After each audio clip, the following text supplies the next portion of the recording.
Welcome to Midcounty Madness, the best rivalry in Texas. Tonight on the Port Arthur News Friday Night Experience, the Nederland Bulldogs host the Port Neches-Groves Indians. Hello everybody. For Sheffield Productions, I'm Charlie Jellin. Alongside is Bob West, the sports editor of the Port Arthur News. Bob, this is the 90th time these teams have played, and the local fanatics have had a great week of anticipation. What are the key elements you see in the shootout? Well, of course, the first thing I would say, Charlie, especially for our statewide viewers, this is the 90th time this series has been played. We think it's the most fierce rivalry, the most fiercely contested rivalry in the state of Texas. Nederland has won 20 consecutive District 24A games, or the two-time district defending champion, and they come in as the favorite, but it's a slight favorite, and I think it's based on their defense. I believe they're clearly the better defensive team. Port Neches-Groves probably a little bit better offensively. They move the ball a little better, score more points. A lot of great individual talent in this game. We've got the number 2 and number 3 rushers in the district. We've got the number 1 and number 2 passers. We got the number 1 and number 3 receivers. Nederland is the number 2 overall defense and the number 2 overall offense. Here's Port Neches-Groves stat sheet, and you can see they're 4-2, but coming off last week, a very emotional triple overtime victory over Beaumont Central, and the loss to Summer Creek. That's a very good program always, but the surprise was losing homecoming to Little Cypress Mauriceville. Yeah, and that maybe helped Nederland beat Little Cypress Mauriceville the next week. We kind of thought, and that was a game we did, the P&G LCM game. We kind of thought maybe LCM snuck up on P&G a little bit. But a huge win for P&G last week against Central. Central tied the game on the last play. They went 3 overtimes. One of the overtimes, P&G was down to 4th down, threw a 24-yard touchdown pass to force another overtime. So that was a big win and a big lift coming into this game. Again, for folks around the state who've never been exposed to this rivalry, it's really special. 2 years ago, and to preface this by saying Bum Phillips coached at both of these schools, Nederland and Port Neches-Groves, and 2 years ago, we're seeing the team stats up there to look at. You'll obviously see Nederland having given up only 108 points compared to 153 is the big difference in these two teams. Back to Bum Phillips, he coached at both of these schools. He was here 2 years ago on his 88th birthday, did the coin flip, did some interviews, really a fun time with both Bum and Wade Phillips here for the game. Quarterback matchup, you've got junior Kai Walker against senior Preston White, and each one of them, the numbers are actually similar, Walker being the number 1 passer in District 24A and White being number 2. Well, and they've both thrown for 10 touchdowns and both had 7 interceptions. And again, the team stats here, you'll see P&G has scored 189 points, Nederland 175. Again, the big difference, Nederland has only given up 108, and there's an asterisk to that. They gave up 56 of those in the first game to Crosby. In the next 5 games, they've only given up 52 points, so they've tightened it down a whole bunch defensively. Strong defense been a characteristic here for some time with Larry Newman, the head coach, who is in his 21st year at Nederland. Yeah, that week 0 loss to Crosby really was a wake-up call for the Bulldogs. They lost to the Twins over there in Crosby, 35-56. Was the score. I mean, they scored their 35 points, but they just couldn't stop Crosby. Yeah, they got torched like a Nederland defense rarely has. But since then, they've come back and played really solid football. Had a great game we did here 3 weeks ago. They beat Angleton 35-21. Open District beating Vidor 31-10. Shut out Livingston 24-0, and then handled Little Cypress Mauriceville 27-14 last week. I tell you, LCM really impressed me in that victory we saw that they put over P&G. It was a solid effort top to bottom. It wasn't, sneaking in, scoring in the last minute or so. LCM took it to the Indians at Indians homecoming. Well, they physically dominated them, and they ran the ball on them, and I think that, to me, if I'd pick out one key for Port Neches-Groves to have a chance to win tonight, it will be slowing down Nederland's fine running back, Kendrick Hopkins.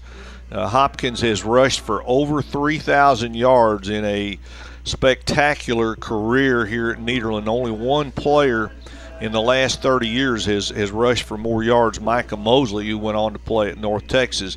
So for Port Neches-Groves, they're going to have to be able to slow down Kendrick Hopkins and keep Nederland from controlling the ball and controlling the clock, which the Bulldogs like to do.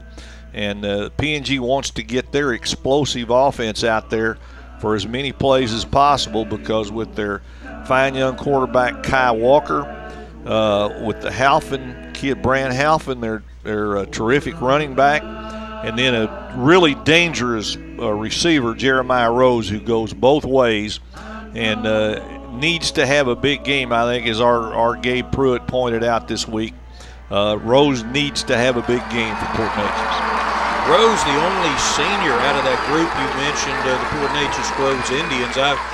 To me, it's a senior group against a junior group, but that senior group's trying for a 4-year sweep of the Indians if they can pull off this victory.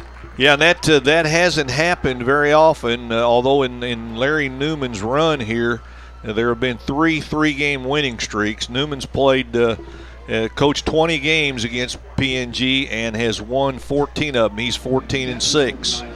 Now we're looking at a good chance of rain here. We're hoping it'll hold off until after the final gun.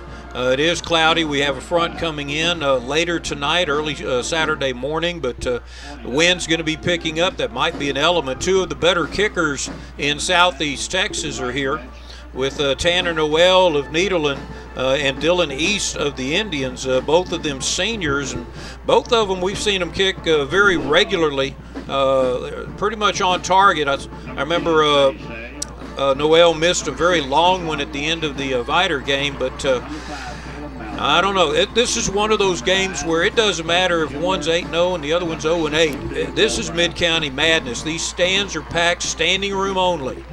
Typical rivalry game, and I might point out to the folks who have been watching the coin toss out there, they see number 5 and number 6 out there for Nederland.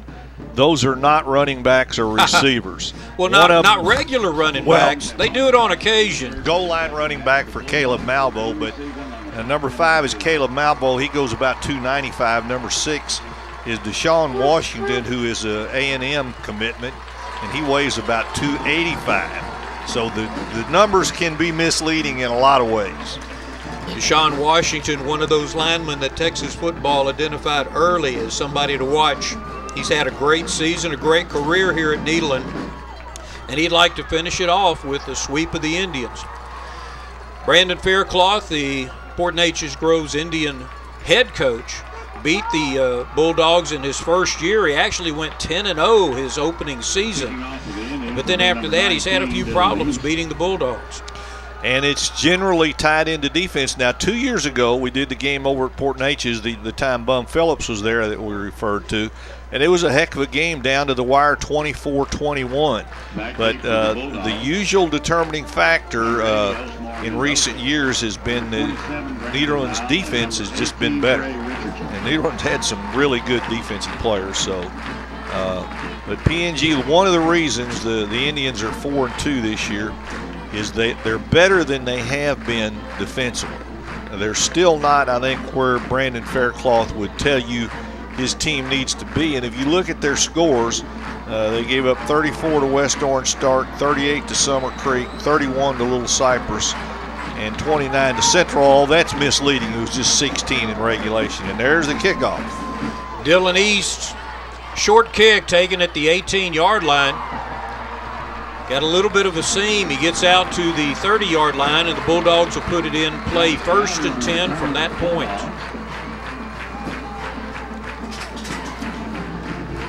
I think one of the guys that folks might keep an eye on, number 9, Colton Kimler. He's one of the big play guys at Nederland. He will make some big plays in the passing game. Kimler averages 20.6 yards for his 21 receptions, and he got 6 touchdowns out of 21 receptions. The 6th leading receiver as far as number of catches, but he definitely leads in the average. Number 7 for the Bulldogs, quarterback Preston White fakes the handoff to Hopkins. He's throwing, crossing pattern, caught by Sage Say. Gets into Indian territory at the 47-yard line. Good first down play call. Everybody's Kendrick Hopkins conscious. They know they've got to stop Kendrick Hopkins. So you play fake to him. PNG reacts like it's a running play. White drops back, got a receiver wide open in the middle of the field and makes a good throw. Sage Say, I always like to say this, Texas football didn't assign him a position, just called him athlete. And that's what he is. Wherever he wants to go. Sage Say, a junior, listed at 185 pounds. Hopkins gets the ball and is met by the defensive line of the Indians. And that's what PNG needs to do. Stop Kendrick Hopkins on first down. Give the credit there to number 48, Trey Rembert. He beat his block and shut down Kendrick Hopkins for next to nothing. And you see him there. He definitely beat his block, moved inside, made the play. And less than a yard for Kendrick Hopkins on his first carry of the night. Second down and 10. The Bulldogs go deuces now. 2 receivers to either side. Hopkins besides White. White drops back to pass.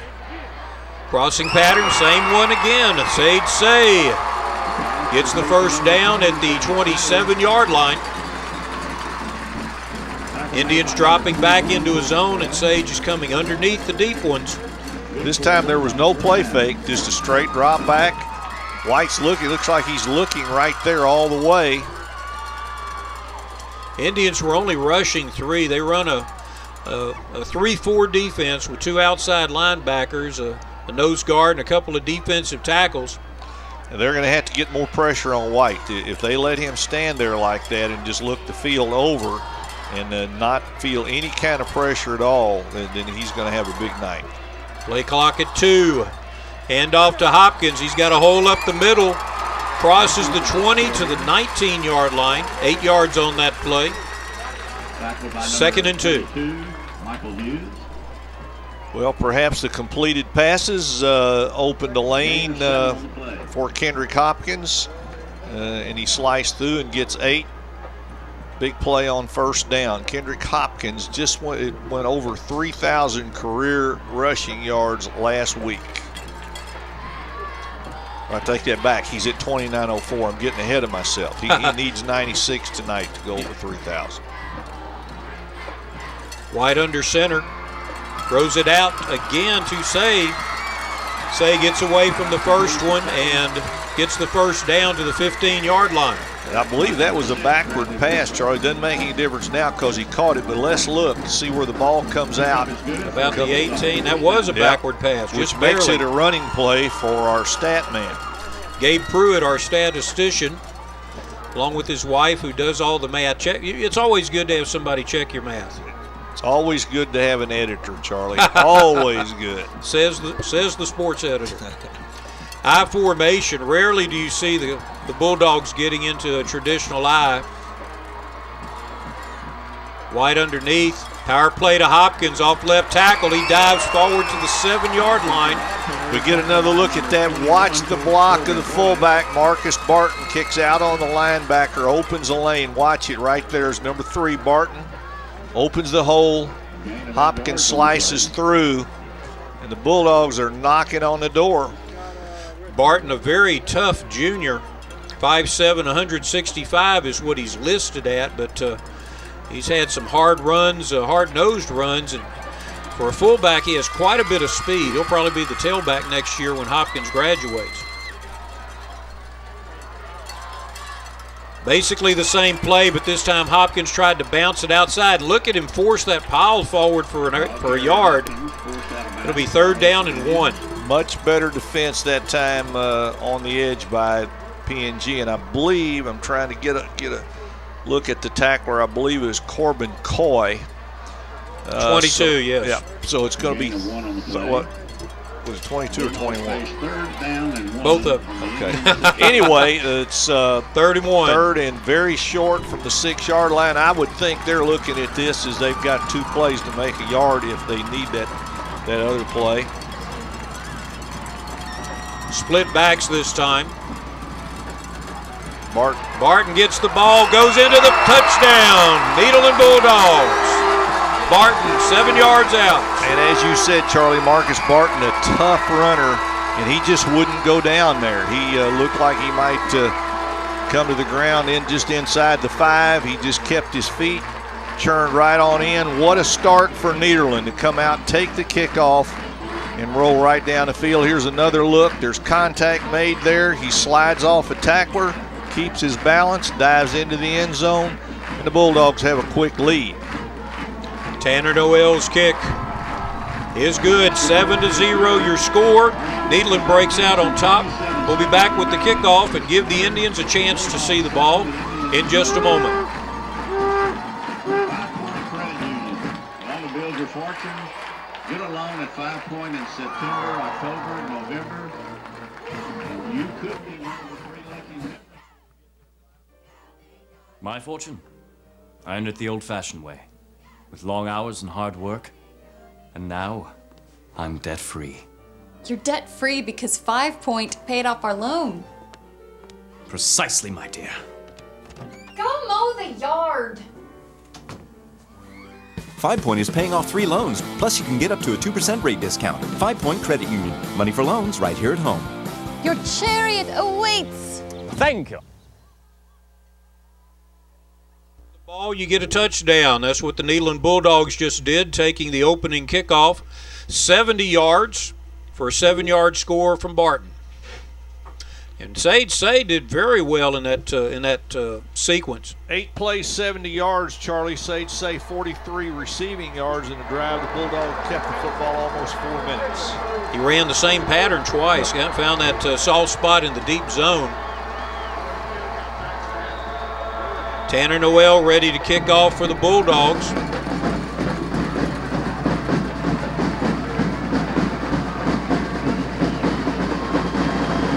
He's been pretty good about putting it either in or close to that goal line. It's going to drop down at the 2-yard line, taken there by the Indians, and they're returning away from the home bench as a flag comes flying in. Blaine Pivito is tackled at the 34-yard line, but let's wait and see what the flag is for. Nice return by Pivito, but it's going to come back. Anytime you see that kind of flag, it's either a block in the back or a hold, 99% of the time anyway. And that's going to start P&G out in really poor field position. Got a block in the back, and there'll be a spot foul.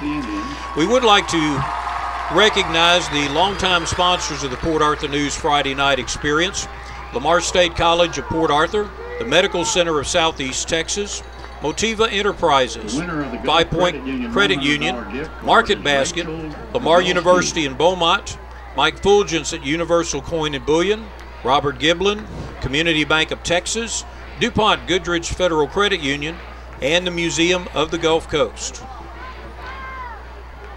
How many years you been doing this, Bob? How many years have I been covering football, Charlie? Well, Friday Night Experience. This is number 19 there for the go. Friday Night Experience. I don't think any of us ever thought we'd be doing it that long, and hope we can continue. Walker hands off to Brant Halfin, number 27. Tries to get around right end, and it looks like the defensive line met him over there. Ball carrier Halpin stopped for a short gain. Turned upfield by number 20. That'd be Travis Gallier, or Gallier, I'm sorry. Always want to put the French spin on it, Gallier. That's understandable. No gain, second down and 10. Bulldogs anticipating a pass. There goes Halfin trying to get the swing. It is incomplete. Halpin falls incomplete. Just off of his hands from quarterback Kai Walker. A little early in the game, Charlie, say you got a big play coming up, but I think P&G needs to get a first down or two. If they have to kick it out of here and give Nederland what will be plus field position, they're going to be in kind of a shaky position. Walker, the leading passer in District 24A. Percentage of just under 60%. You got to think he might be looking for Jeremiah Rose. Now, Nederland look like they might be double covering Rose. Groves set up at the slot. He tried a double move, and it looked like he fell down, but there's a flag on the play. I think they're going to get some kind of call in P&G's favor. He was double covered.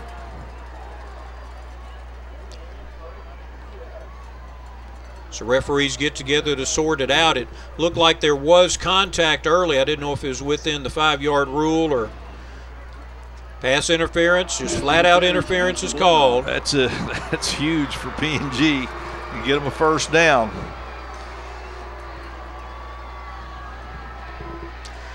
Might be able to see part of it here on the replay. You know what? Was that ball tipped or did he just throw it high? I think he just threw it high. Rose, of course, has a height advantage on just about everybody on the Nederland secondary. 1st and 10 for the Indians. Jeremiah Rose, number 5, senior wide receiver for the Indians. Lined up as the wide out to the left.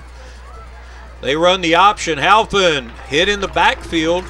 Again, as Gallier comes up from his cornerback post. Really nice play by Gallier to come up, make the force, and get the tackle. Play's going to flow to the right. Here comes Gallier. Gets the tackle. No yards after contact. Be 2nd and 10. P&G empties the backfield.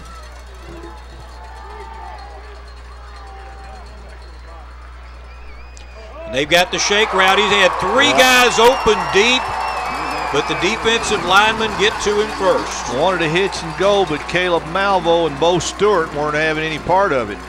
All he had to do was lob it up deep, and there was a touchdown as number 36, that's fullback Reese Wardlow, was 20 yards behind anyone. But you got to throw the ball. Loss of 5 yards. Well-designed play. Reminded me a lot of how the Indians were with LCM. They missed the opportunities, had some drop passes and things like that. 3rd down and 15. Ball on the ground, recovered by Halpin. It was punched out again by Malvo. Caleb Malvo, very active tonight. Great piece Gabe Pruitt did this week on Malvo. He said he would never be caught wearing purple. You know, they have the purple dress-up days at each one of the schools. You know, each one takes a day in their spirit week to dress up like the others. Malvo made it very clear. Don't be giving him any purple. He doesn't even eat grape jello. He's real serious about this. Nederland going for the return.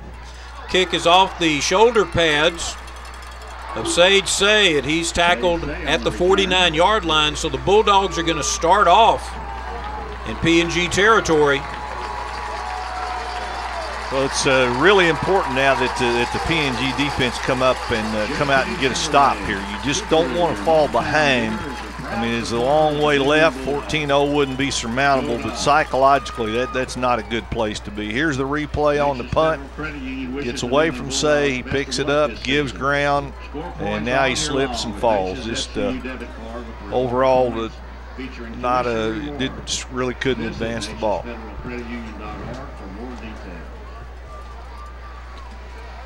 White again in the shotgun. 2 receivers to each side. White drops back, looks deep. Coverage breaks down. White takes off. Staying behind his blocker, gets about 4 yards on the play. Make it 3 yards. They're going to mark it at the 46-yard line. Again, P&G rushing only 3. He had plenty of time, just nobody open. When you got 8 people in coverage, there probably shouldn't be anybody open. I wouldn't think Larry Newman's all that crazy about seeing Preston White take off. He doesn't carry a lot of weight on those bones. White is listed at 6 foot, 145 pounds. That might be with the helmet. Play clock at 10. Bulldogs come out in a wing formation. Hopkins gets the ball on the trap. He's tripped up. Tripped at the 42-yard line. It'll be 3rd down for Nederland. You can see P&G clearly expecting run. They got 6 people at the line of scrimmage this time. Gain of 4 yards on the Just a little daylight, a little crease. Hopkins moved it out about 3 or 4 yards. So, we'll call it, I guess, a long 3, short 4 on third down. We'll check with the statistician. 3.5 said the statistician. Always hedging the bets. 2 receivers to the near side, 1 and Hopkins to the right. Preston White looking to get the audible from the sideline. Blitz this time, and they're going to catch him at the 50-yard line. That's big for P&G. Good call defensively. Sent the blitz. No time for White to get the ball off, and Nederland's going to have to punt it back. Bit of a surprise, but you can see the linebackers coming right through there and tripped up by number 31. That's Bobby Dawson, senior linebacker.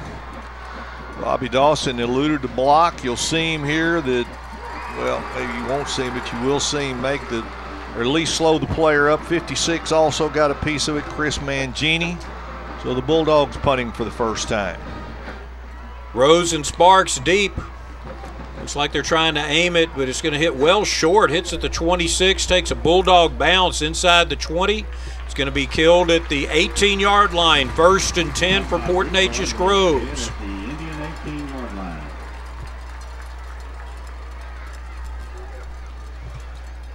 And again, you never know how a game's going to go, but I think it was a very important defensive stand that time for Port Neches-Groves. Just psychologically, confidence-wise, every way you want to talk about it.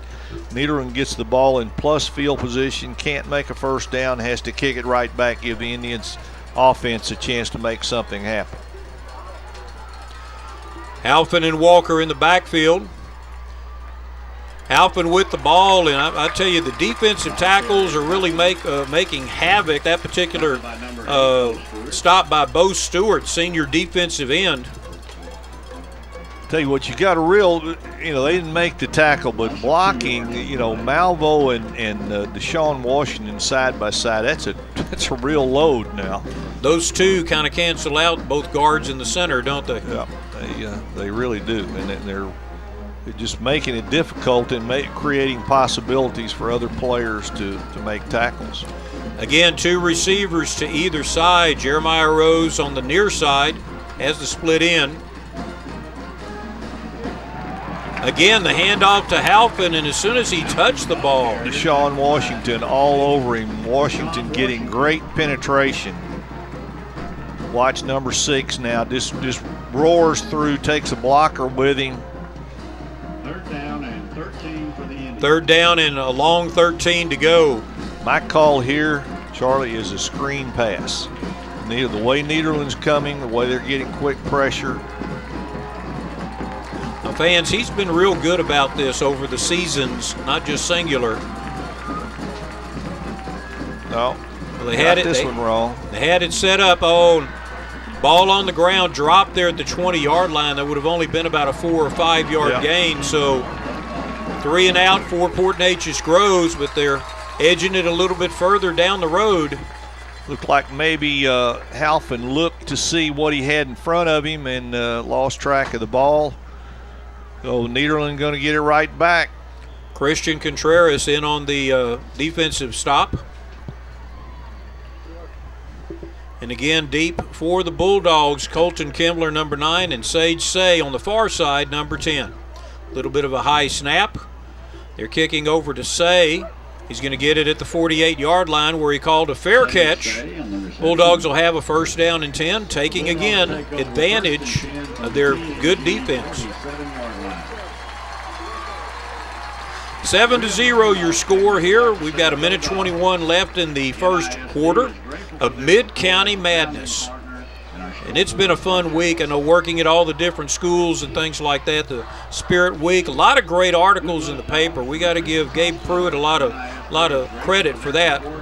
Gabe's done a terrific job setting the stage for this game. He's a P&G graduate, we might say, from I got to get that year again. But anyway, he's done a very good job of being neutral in the build-up to this game. I formation, just a straight power play to Hopkins, and he is hit by the linebackers right at the line of scrimmage. Trey Rembert again Rembert and Hopkins probably need to exchange phone numbers because they've hit each other several times just flat head on. Watch yes, this sir. play. Look at this. They got to look at all those white shirts up around the ball. That's what they've done best tonight. Kendrick Hopkins had one 8-yard run, but other than that, he's not really been a factor. Of course, it's early, but stopping him is the absolute key to having any success in defending Nederland. Not stopping him, just slowing him down. Nederland back to the I wing, power play to Hopkins. He puts his head down, crosses to the 45. That's a tough yard. Yep. And give PNG credit, they're getting a lot of white shirts around the ball. Of course, I remember the very first play of the game, that play action to Hopkins hitting Say on the crossing pattern. And there's Rembert again in on the stop. He's been a big factor. So 3rd and 8, you got to think Nederland has to put it up. Time winding down here in the first quarter. They probably won't get another playoff. That'll be it for the first quarter. Midcounty Madness 2013, the Port Arthur News Friday night experience. We'll be back in just a moment. The Nederland Bulldogs 7, the Port Neches-Groves Indians. Oh, I hate that. Show your At the Medical Center of Southeast Texas, our commitment to providing high-quality medical care includes offering the most modern technology available. A state-of-the-art emergency room, a dedicated heart center, surgical suites with the latest in digital technology, a 64-slice CT scanner, the first hospital with such a unit in Southeast Texas, and an obstetrics unit with neonatal intensive care for high-risk babies. It means maintaining a medical staff composed of skilled board-certified physicians in a number of medical specialties, backed by experienced nurses, medical technicians, and support staff. Together, we strive to make your experience as pleasant, convenient, and comfortable as possible, with all private rooms, thoughtfully appointed birthing suites, and innovations in the ER to minimize your wait time. Voted Best Hospital for 2012 by the Port Arthur News readers, and 5-star rated by Health Grades in key procedures. At the Medical Center of Southeast Texas, we're dedicated to helping you get well, get healthy, and get your life back to normal as quickly as possible.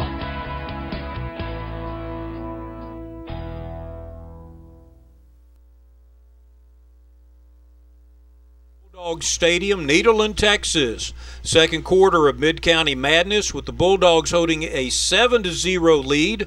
Scoring on their opening possession, Marcus Barton on a 7-yard run put the Bulldogs ahead, and since then we've had a lot of punts.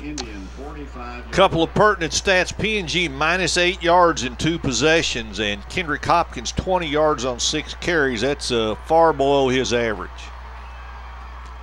White drops back. He's looking deep. He's got pressure all over the place. Pulled to Romo and throws it away, avoiding the sack. PNG dialed up some pressure, and once again, with great field position, Nederland has nothing to show for it. 3 and out. The Indians going to get the ball back. You can see there are only 4 Indian defenders that rushed, but they were able to overpower the 7 offensive or 5 linemen and 2 backs that stayed in. Nederland is set up to go for it, but this will be a pooch punt from the quarterback. Walker drops back, and PNG calls a timeout. They were not anticipating that, so we've got an early timeout here in the second quarter. We'll take a break. It is 7-0 Bulldogs. Stay with us. Gulf Credit Union has been involved in our local communities for almost 75 years. Never forgetting our mission statement of people. One of my favorite things about Lamar University is the contact that you have with the professors there. They're always willing to help with anything that you need. Living in Cardinal Village, I've made great friends. We've been able to study together and have fun all at the same time. The diversity at Lamar University really surprised me. I made so many different friends from all over the world. When I graduate from Lamar University, I know I'll be prepared for my chemical engineering career. Our engineering program is one of the best in the state. Texas Roots, infinite possibilities. Lamar University. Cars are as unique as the people who purchase them. And when picking one, every detail counts, right down to the stitching on the seats. So why should picking a car loan be any different? Whether it's a low rate or a low payment you're looking for, at Do Good we customize loans to fit your needs. And we'll make sure your lending experience is everything you want it to be. Easy, convenient, and hassle-free. At Do Good, you'll love your car loan as much as you love your car. And that's just one more way they do good.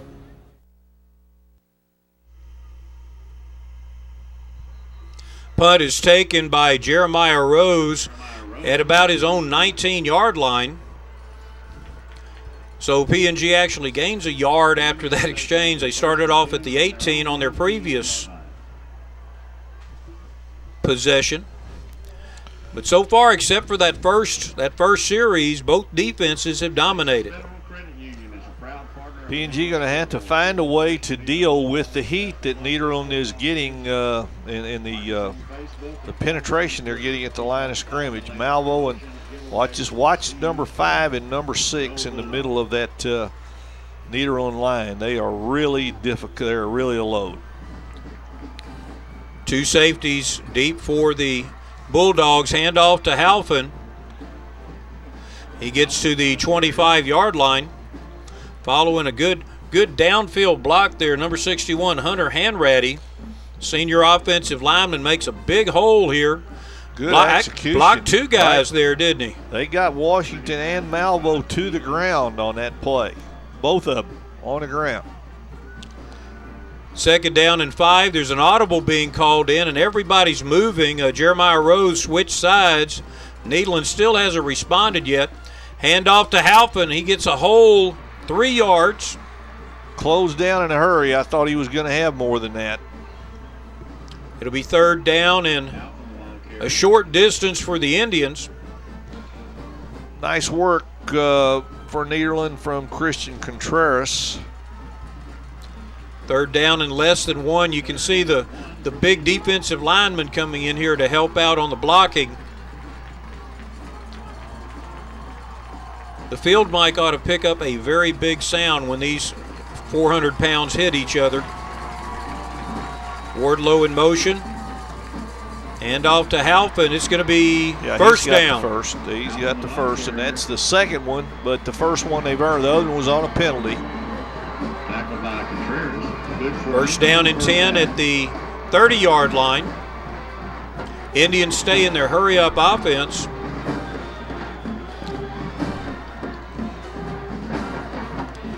Four receivers to the near side of the field.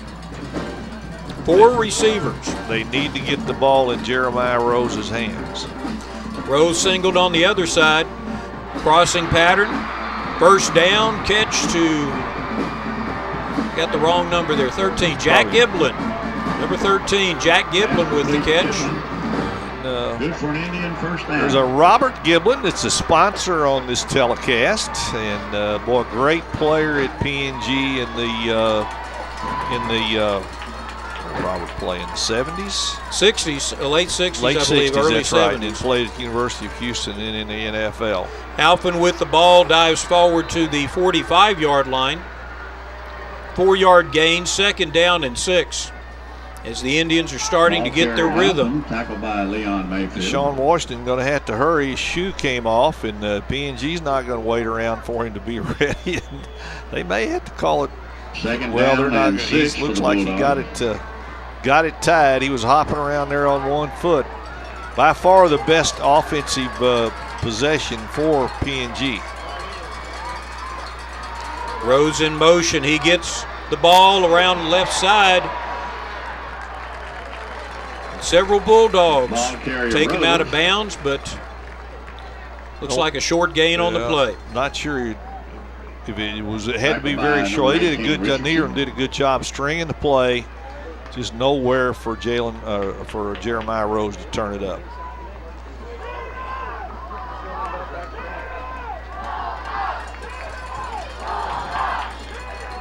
Should be 3rd down, I believe. Should be 3rd. That's what I'm thinking. Yeah, there they switched it over. Yeah.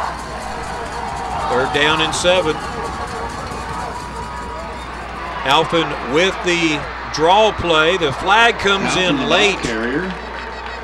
He's a yard short of the first down right at midfield, but let's see what the flag is for. Probably going to be holding, and it is. Holding against the Indians. And with less than a yard to go, you have to think that Nederland will have to take this penalty, set the Indians back 10. I would have been interested to see what Brandon Faircloth was going to do there. It would have been 4th and less than a yard at the 50. That spot foul, that holding occurred right at the line of scrimmage. Takes it back 10 yards to the 35-yard line. He needs to get to the Bulldog 49 for a first down. 3rd down, 16. Still holding out for that screen pass. Alfin and Walker in the backfield. Takes the handoff. There's the screen pass. And it was well defensed by the Bulldogs. Great recognition by Nederland's defense. Caleb Malvo was standing right by the running back. So after a promising start on this drive, Port Neches-Groves, the penalty kind of pushes them back. You see Malvo standing right by Halfin. It's probably good for Halfin's health that that ball was thrown into the ground. Couple first downs for the Indians anyway. They get a little something going.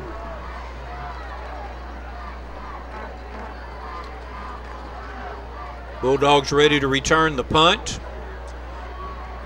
It's going to go out of bounds about the 35-yard line.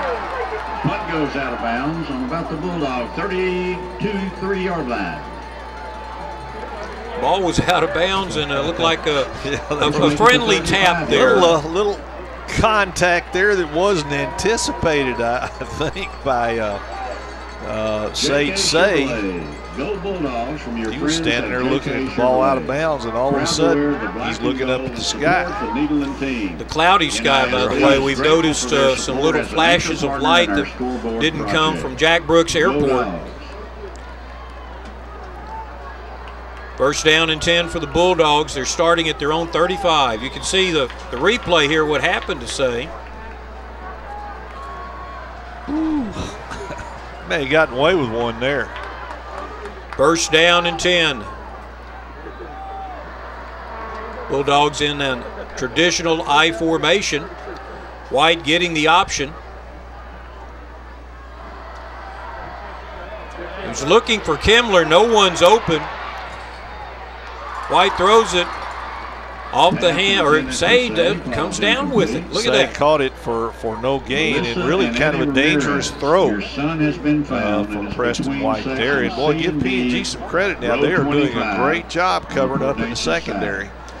Now, Kimler had single coverage on the near side, but the defender stayed with him. It's a dangerous pass. Just go ahead and throw it into the band. That's the safest way to handle that. Well, again, since that first drive, Nederland's had covered 70 yards in 8 plays. P&G has really locked down. Second down and 10. Twin formation now to the near side. Pitch to Hopkins. He cuts it back, barely gets to the line of scrimmage. It's 3 Bulldogs led by Trey Rambert. Travis 20 also. Blaine Pivoteau up there for the Indians. Pivoteau blocked off his feet, gets up and makes the tackle. That's a heck of an effort play. You're right, Rambert is in there on it, and so is Eli Vasquez. But boy, to get blocked off your feet and get up and get back into play, Blaine Pivoteau, heck of an effort. And they have stifled Hopkins about as well as I've ever seen anybody handle him. 2 receivers to either side. White drops back. He's got pressure, steps up, passes to Say, but he's going to be held a yard short. He needed to get to the 45, and he is tossed out of bounds by Pivoteau at the 44. Gotta think Larry Newman will kick it, but you never know. 4th and 1. I mean, great tackle there by Pivoteau. Looked like Say was trying to lean forward to get past the yard marker, and Pivoteau was able to corral him and push him straight out. Well, 3 consecutive stops for the Indians. Now, you'd have to be aware of a fake punt. Now, I think that Brandon Faircloth is telling his team that. Jeremiah Rose, the sole returner for the Indians.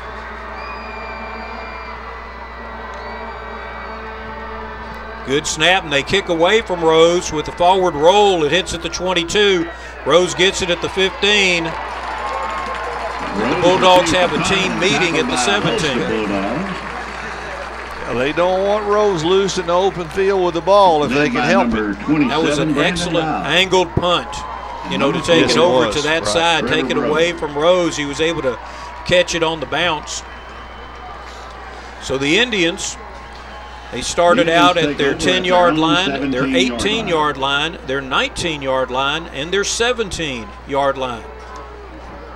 That's what you call bad field position.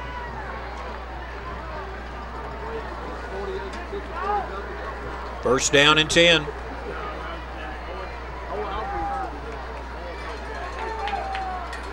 Alphen at left halfback. Whitlow in motion. Walker rolls to his left. Pulls it down. Now he throws it. Rose had it in his hands, lost it when he took the roll.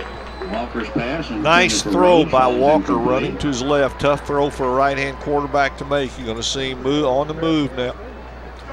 Leon Mayfield right there to hit the quarterback if he tried to run with it.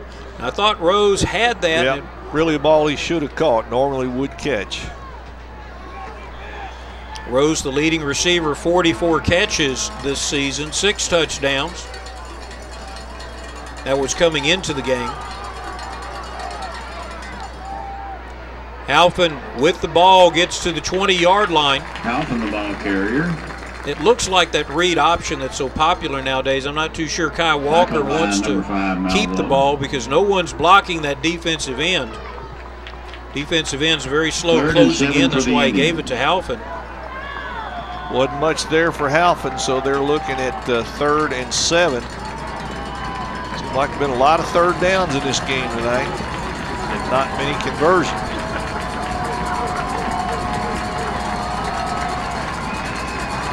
Two receivers to each side. Rose is set up as the slot back to the far side. Look out. That's quarterback throws the ball away as he is in the hand. The referee saying it's incomplete. How would that not be grounding? Would it? 4th down for the Indians. Let's see. Let's get a look at this. We'll look at the pressure from Washington. Ball doesn't have to get back to the line of scrimmage. The referee said his arm was in motion when he was hit. 4th down, and PNG's going to punt again.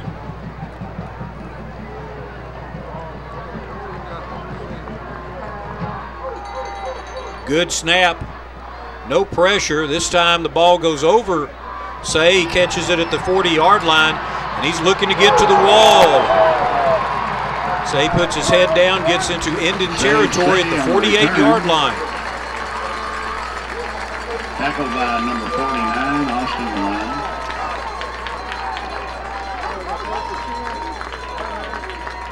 And the barking begins. I hope the field mic can pick that up. There are several Nederland patrons that are. What I love about Lamar University. Several Nederland patrons that are famous for their bulldog barks.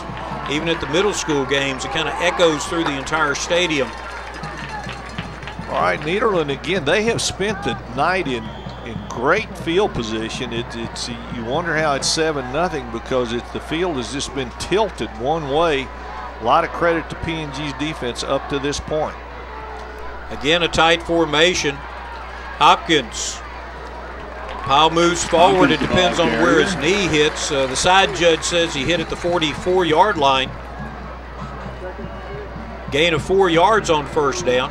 Hopkins just disappears into all the linemen there. I didn't know where he was coming out. The big scrum. There you go. There's a rugby term for you kids. Yep. Go Google what a scrum is. Gain of 4 yards on the play. 2nd and 6. Again, you got to credit PNG for the job they've done on Kendrick Hopkins. This is by far, I think, the best runner or the best running back in Southeast Texas. Pro formation this time. Pitch to Hopkins. He's trying to get outside the cornerback. He does. Gets to the 38-yard line and is pushed out of bounds by Trey Rembert. Trey Rembert. And I kind of thought Nederland might come out on this possession and just say, we're going to run the ball. And because everything they do comes off the run, comes off Kendrick Hopkins being able to run. 3rd down and short, less than a yard. So you've got that 4-down situation here. And the referees are calling, it's an officials timeout. I believe we're going to go ahead and take a measurement. Let's take a break. We'll be back with the results of that measurement in just a moment. What I love about Lamar University is that even though it is smaller, I realize just how big the pool of possibilities were. Finding that out, I dove right in. What surprised me the most about Lamar University is the support and encouragement that I receive from faculty and staff. They always challenge me to push myself further. At Lamar University, nothing is out of reach. I've done everything from cleaning up local beaches to studying on beaches in Belize. Texas roots, infinite possibilities. Lamar University. Oh, that's now. And Bob, you were getting some stats there from Gabe about, and there comes the sheet right off the printer. All right, Kendrick Hopkins been held to 29 yards on 9 carries. P&G offensively, meanwhile, 16 plays, 13 yards. We would like to acknowledge the sponsors of the Nederland ISD scoreboard: Neches Federal Credit Union, 5 Point Credit Union, JK Chevrolet, Gulf Credit Union, William Dornbos, Classic of Southeast Texas, Christus Texas Hospital, and DuPont Goodrich. Don't forget, you can watch every game on KFDM.com. That is sponsored by JK Chevrolet, Fultz Chiropractic, Jared's Paint and Body, Larry's French Market, Ritter at Home, The Sports Connection, and Texas Coastal Community Credit Union. Time Warner broadcast all over the place, and each one of the Port Arthur News Friday Night Experience is archived on KFDM.com. 3rd down and short. Preston White goes under center. Kendrick Hopkins, the sole tailback.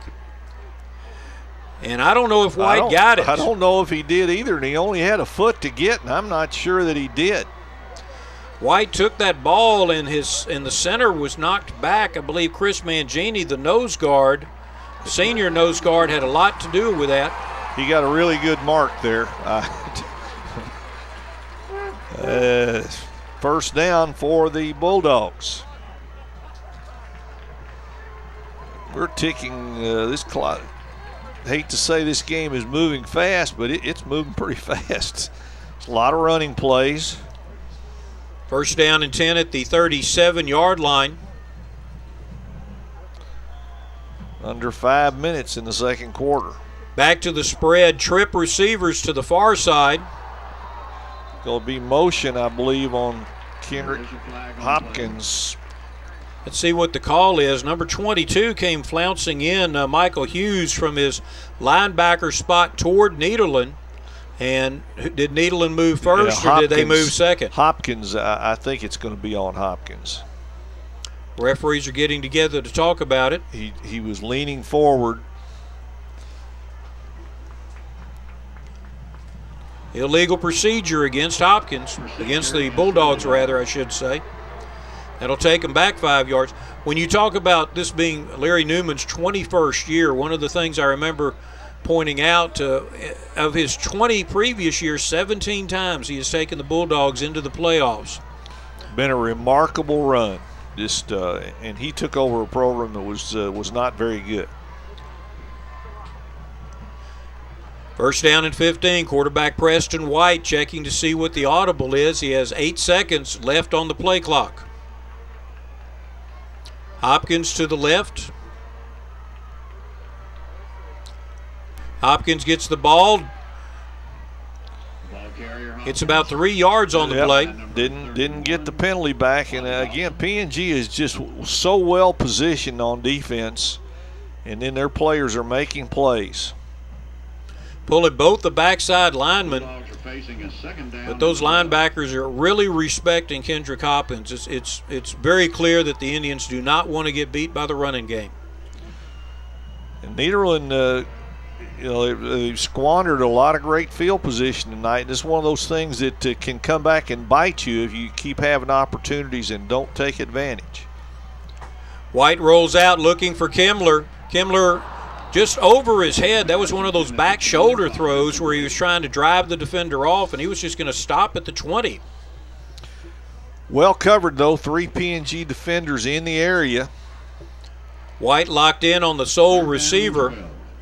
Just a little bit over. Yep, did overthrow him. Ball would he was there. Could have made the play if the throw was a little lower. Kimmler, 6 foot 2 inches tall, a 2-year letterman. 3rd down, 12 to go from the 39-yard line.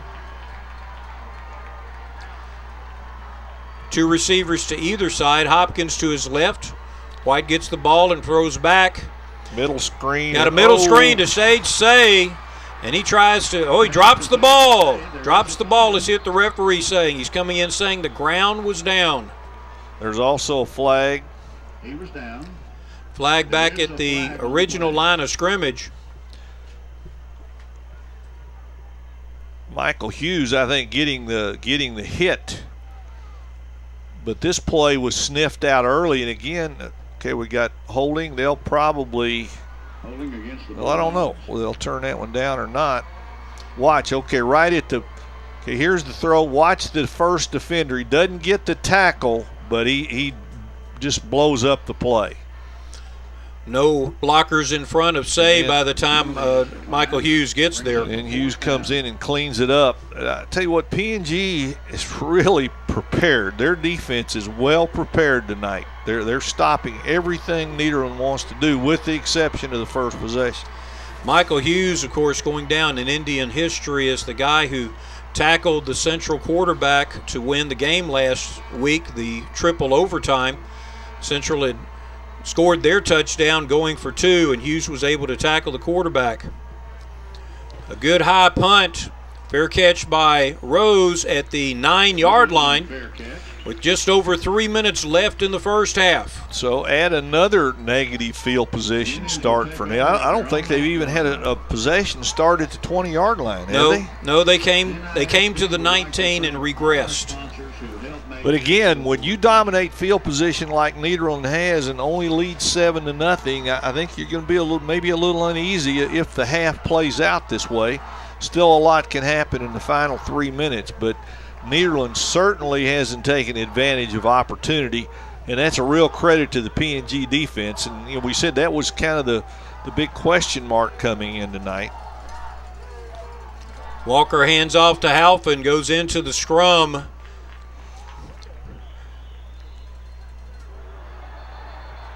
Flag being thrown right there as Halpin was tackled at about the 5-yard line, the 10-yard line. But we're going to get a personal foul penalty here. I'm not sure who. I saw the little altercation going on beyond the play.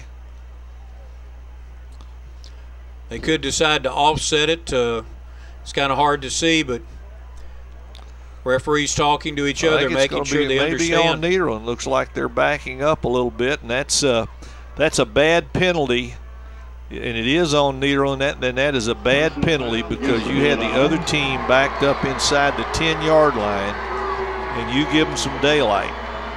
Let's see if we can see what happens at the end of this play. Okay, there's Halpin. And Malvo's got in the him hands of wrapped Malvo. Up. He's not going anywhere. So he's down. That's the end of the play. Oh, he grabbed the face mask when he was falling backwards. Oh, he did. I didn't say. Okay, well, that's just football. 1st and 10 for the Indians from the 18-yard line. The offensive lineman was blocking the defender, and as the defender went backwards, he grabbed the face mask. Must not do that. Halpin gets through the scrum. He gets to the 30-yard line. Good cutback. Close to the first down.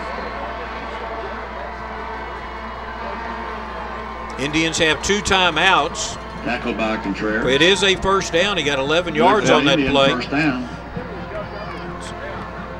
It's always so neat looking when you see a little running back come through there. It's like coming through a curtain.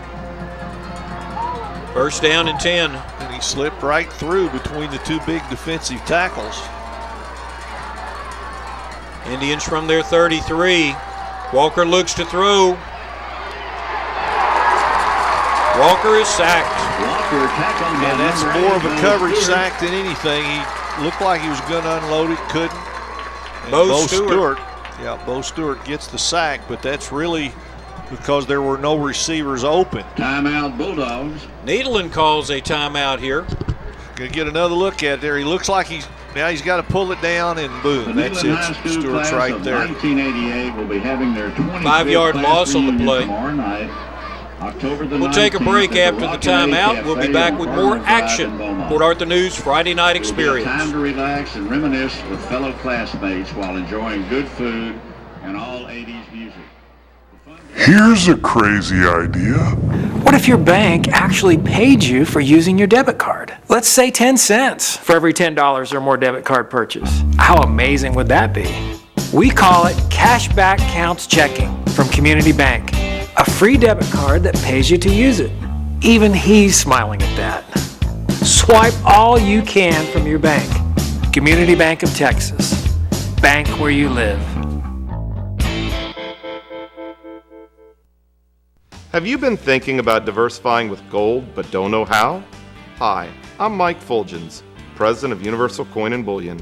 As an award-winning nationwide dealer, we help clients get the answers they need to discover the beauty, security, and strength of gold in their portfolio.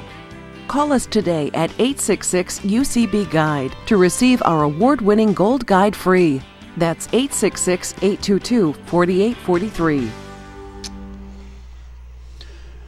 Well, Caleb Sparks just took the pass from Kai Walker to get into Bulldog territory at the 38-yard line. Big pass play there for the Indians. Walker looking deep again.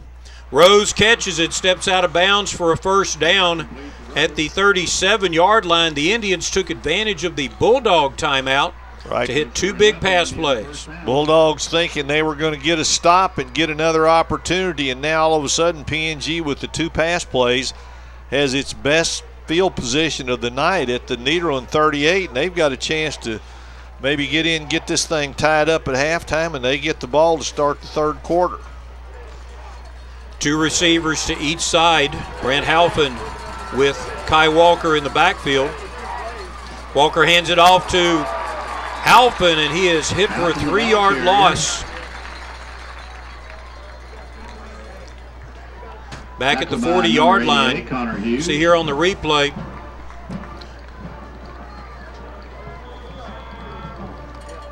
Second down, 13 for the Indians from the Bulldog 40-yard line. Time is an element as it bleeds down here in the first half. Low snap. Walker goes up. He's got room in front of him, but there's nobody open. Another sack. Yeah, that's number, is that 88? Do we have an 88? I think it's 8, Bo Stewart, but 88 came up next to him. I think the 88 is Nick Guerrero, but I have to check on that. See, 88's the one. Yeah, okay, that's Stewart. Yeah, Stewart got him. 88 made the play the play before. I don't have him in my program. Must be Connor Hughes because he's listed as the other defensive end for Nederland.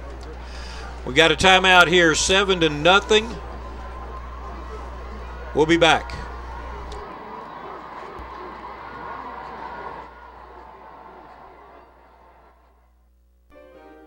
My fortune? I earned it the old-fashioned way, with long hours and hard work. And now, I'm debt-free.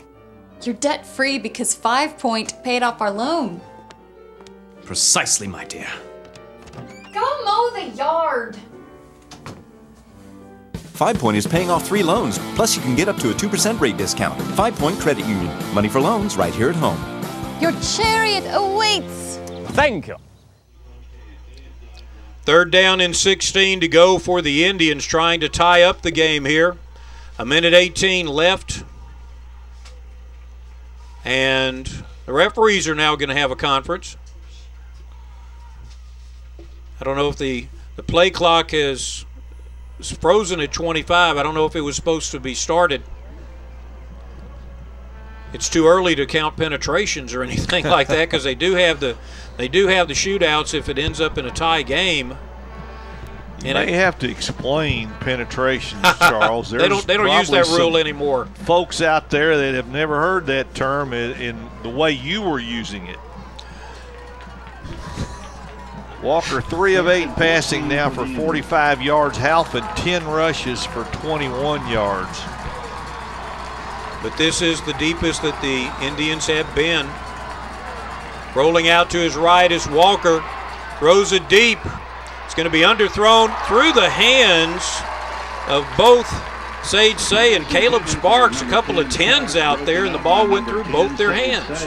So will P&G punt it now from this field position? And I think you better. There's still 1:11 left. I don't think you want to give.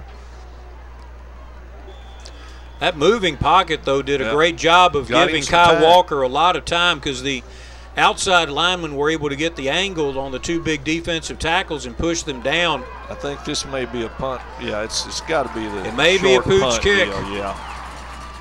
And that's what it is. Almost blocked by Bo Stewart. Ball hits at the 25, and it'll down at the 23. So I tell you what, the Nederland defense holds on. Comes up with a couple of sacks. So we'll see now how Larry Newman plays it. I think people that watch NFL games think you got a minute. Well, you got to go to your 2-minute offense and try to go down the field. I'm not sure. I'm not sure you take a chance at this point on a turnover as well as P&G's played defensively. I think you give the ball to Kendrick Hopkins, hope maybe he can pop something 20, 25, 30 yards, and then get you into your 2-minute offense. But I don't think you just drop back and throw here. Bulldogs with only one timeout. Preston White brings them out. Hopkins, number 24, at left halfback, 2 receivers to either side. White rolls to his right, looks to get Kemmler. Nobody's on that side, but he throws it low and outside. It's an incomplete pass in the direction of Sage Say. Yeah, Gabe just said he got away with the hole. Nederland sure did get away with the hole right there. So Nederland playing a little different than I really thought they would play it. I thought it would be Hopkins carrying the ball on first down. 2nd down and 10. Play clock down to 15 seconds. Audible comes in from the sideline. White under center. There's the handoff to Hopkins. He gets a good gainer, maybe his best one of the night, 9 yards forward. Yeah, I think it is. I think he had an 8 earlier, so they'll come up now and probably try to snap it quick. So now they're going to call a timeout. They're going to call their last timeout. It's 3rd down and 1 with 49 seconds. We'll take a break and be back with the end of the first half. Midcounty Madness 2013.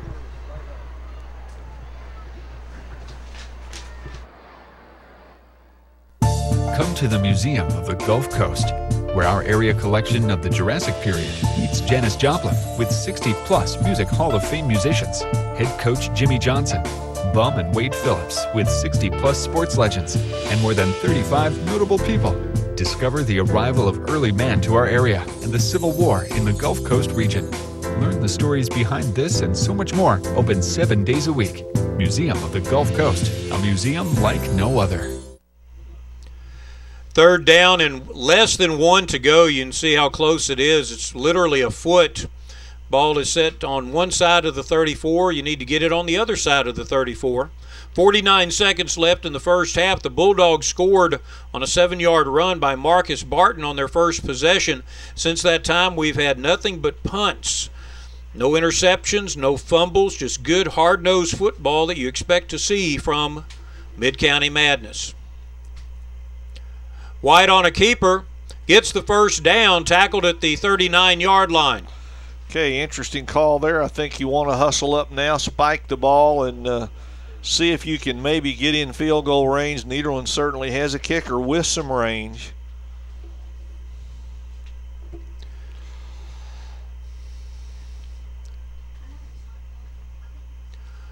White rolls out. Under pressure, Trey Rembert hits him. That's a fumble. That is a fumble. There's the turnover. White hit just before he could throw the ball. The ball is recovered by the Indians. Big number 51, that's Sean Culpepper, defensive lineman, a senior, ends up with the turnover.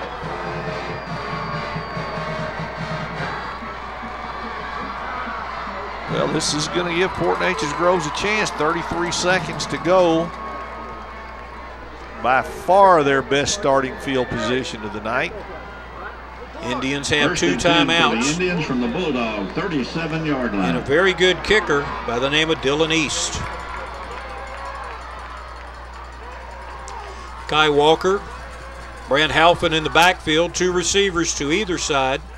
Jeremiah Rose, they run a shake route. Rose was open, but it's intercepted by Sage Say at the 12-yard line. Walker got drilled just when he threw the ball, and that was more like a punt than a pass. If Say had not been back there playing deep thirds, Rose had done an excellent shake route.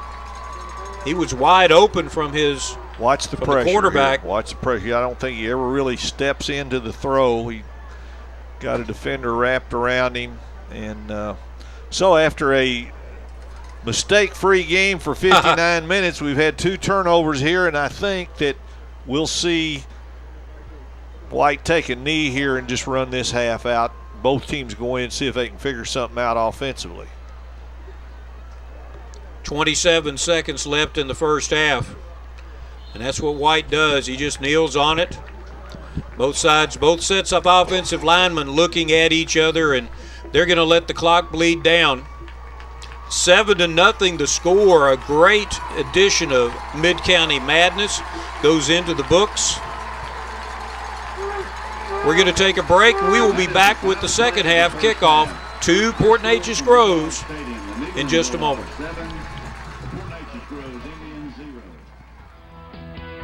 At the Medical Center of Southeast Texas, our commitment to providing high-quality medical care includes offering the most modern technology available. A state-of-the-art emergency room, a dedicated heart center, surgical suites with the latest in digital technology, a 64-slice CT scanner, the first hospital with such a unit in Southeast Texas, and an obstetrics unit with neonatal intensive care for high-risk babies. It means maintaining a medical staff composed of skilled board-certified physicians in a number of medical specialties, backed by experienced nurses, medical technicians, and support staff. Together, we strive to make your experience as pleasant, convenient, and comfortable as possible, with all private rooms, thoughtfully appointed birthing suites, and innovations in the ER to minimize your wait time. Voted Best Hospital for 2012 by the Port Arthur News Readers, and 5-star rated by Health Grades in key procedures. At the Medical Center of Southeast Texas, we're dedicated to helping you get well, get healthy, and get your life back to normal as quickly as possible.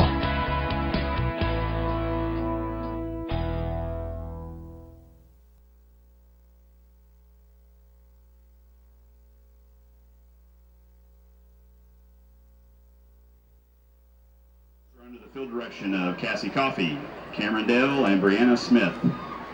Please direct your attention to the field as the Indian Twirlers perform their routine tune, Starships. That's what I'm talking about.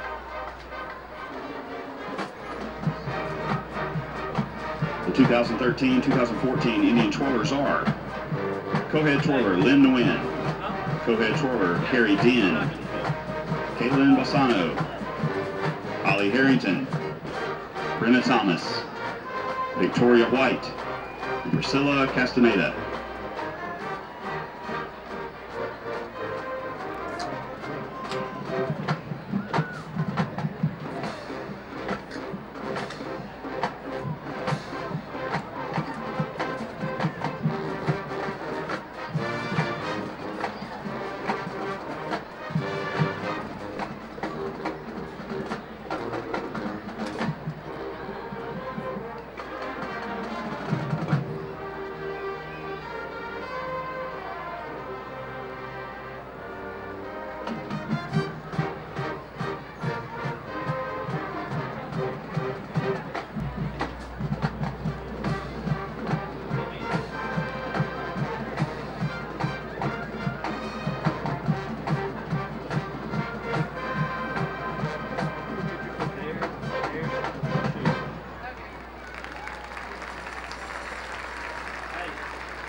The Indianettes will now take the field.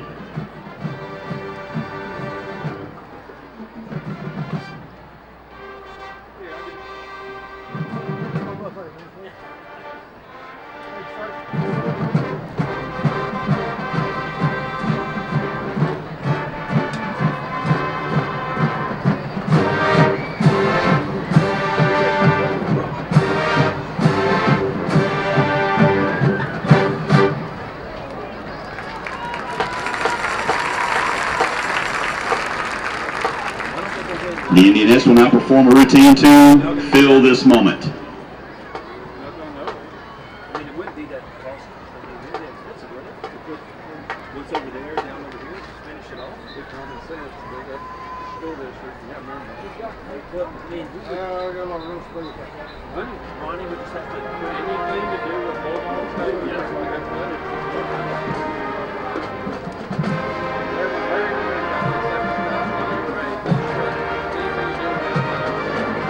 The 2013-2014 Indiana officers are Lieutenant Claire Brown, Lieutenant Charlie Chalette, Lieutenant Kimberly Dixon, Lieutenant Alexis Eberhardt, Captain Morgan Fowler, Lieutenant Brianna Georgie, Lieutenant Allie Glaze, Lieutenant Hannah Richardson, Lieutenant Tessa Runny.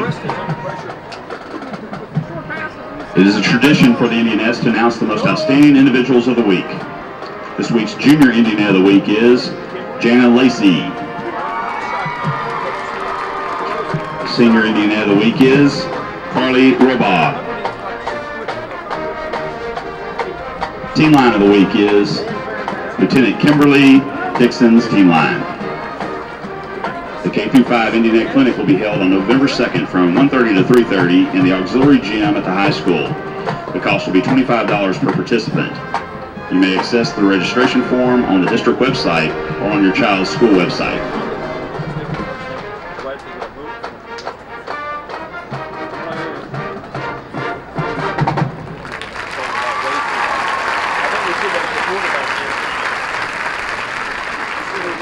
Indiana directors are Laura Shipman and Alicia Barnett.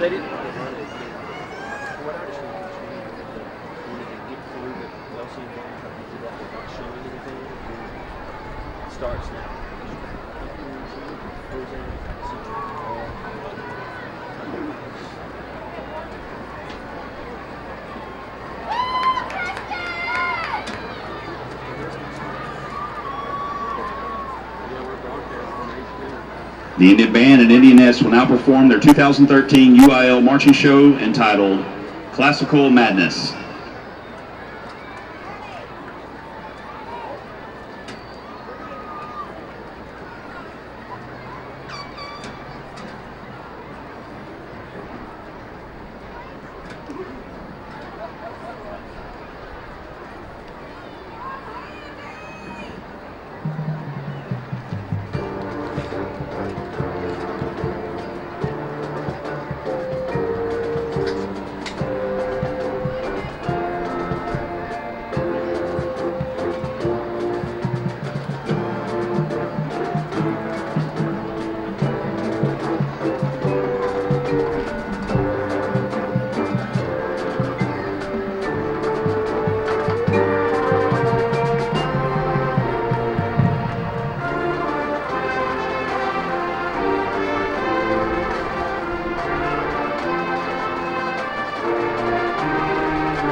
Come on, eat some cookies. Yeah, okay.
Band will now move into the traditional marching eye. Band directors are Alex Wells, Philip Maldonado, Martin Trammell, and Rebecca Creel. Indian Twirler sponsor is Cindy Thomas. Tonight's soloists were Carly DuPlant, Matthew Wiggins, Jolie Spencer, Israel Castaneda, and Holden Lewis.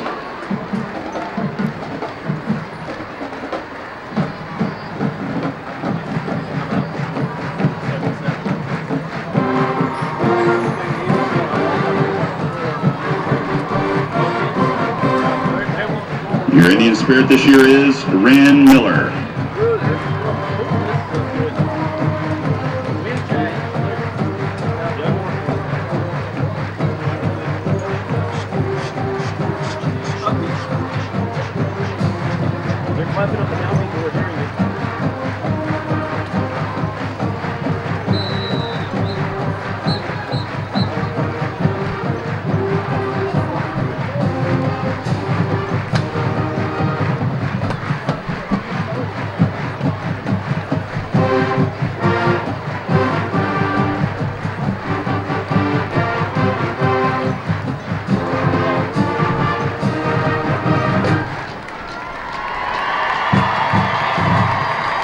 The Indian Band at Indian S would like to wish the Nederland High School Band best of luck tomorrow at the Region 10 UIL Marching Band Contest. Nederland performs at 6 p.m. and PNG performs at 7:30 at the reservation at PNG High School. We hope everyone can come out and support these two fine bands.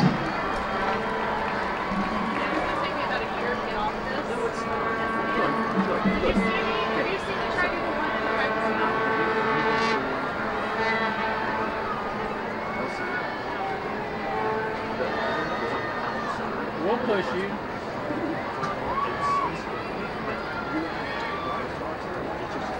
This ladder's there, it's just open side. you have trouble, we'll push. Yeah. Okay. Actually, he can just hold you up and use his long arms, and he'll just like let you. I'm not having. I see. No, if I can just get on it, I can. You will. Look, watch this. With your foot, I'll show you. Watch. I'll show you right now. Here.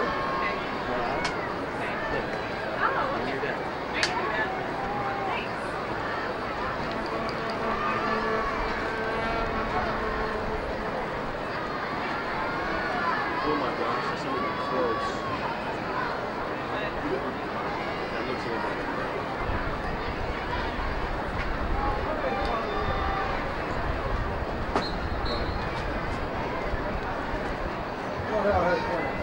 Yeah, I think it's 17 or something. No, no.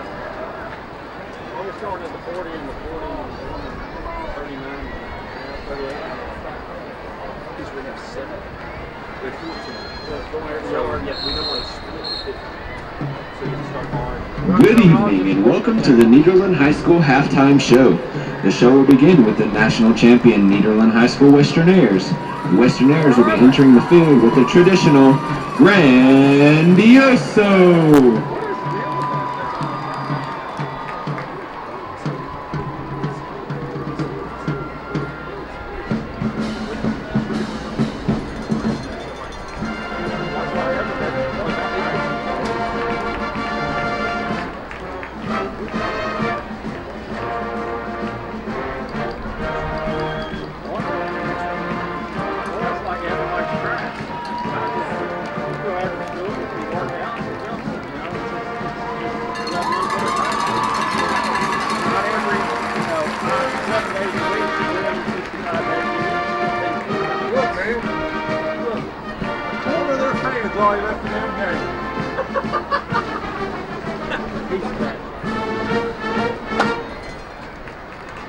The 2013-2014 social officers are Treasurer Kendall McCorvey, Secretary Haley Terrell, Vice President Jessica Braque, and President Dana Bunger.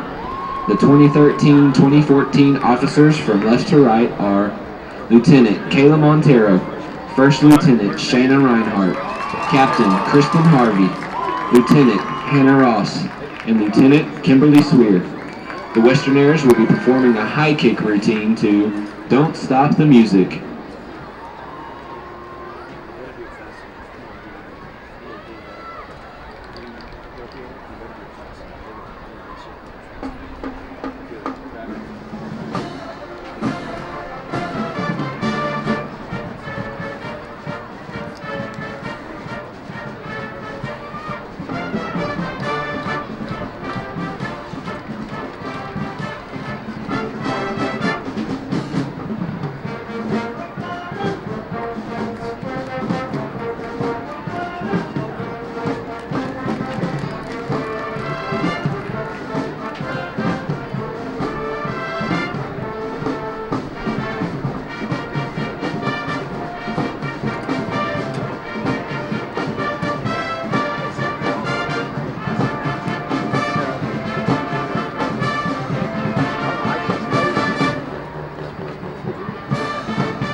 The Westernaire High Kick Girl of the Week is Senior Haley Terrell.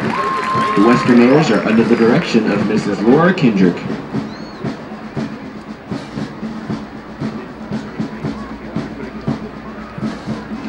The Nederland band continues the 2013 marching season with a performance by the Goldenettes twirl team and the Golden Silks flag team to the hit, I Love Rock and Roll.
Led on the field by drum major Tina Wynn, co-drum majors Kristen Bass and Hannah McGowan, the band steps off to the strains of Amber Cargill, The Purple Pageant, and Our Gallant Infantry. Yay, band!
She didn't know.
and NHS marching bands as they perform in the UIL marching contest tomorrow at the reservation.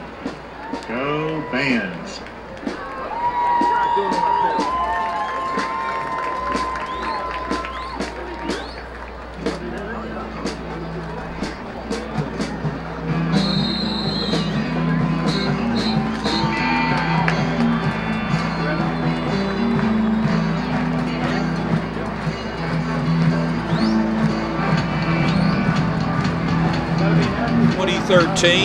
It's a tight game. Bulldogs 7, Indians 0.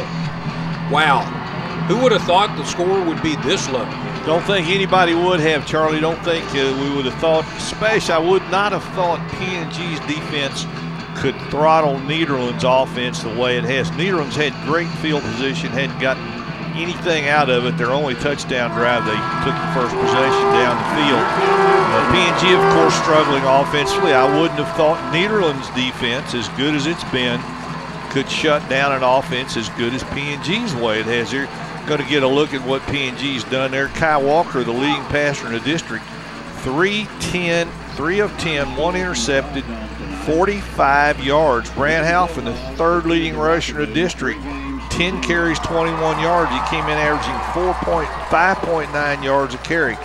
Caleb Sparks, 1 reception for 24 yards, makes him the leading receiver. So nothing doing at all offensively for the Indians. They only had 5 first downs and didn't cross midfield till late. For Nederland, quarterback Preston White, 5 of 8, 50 yards.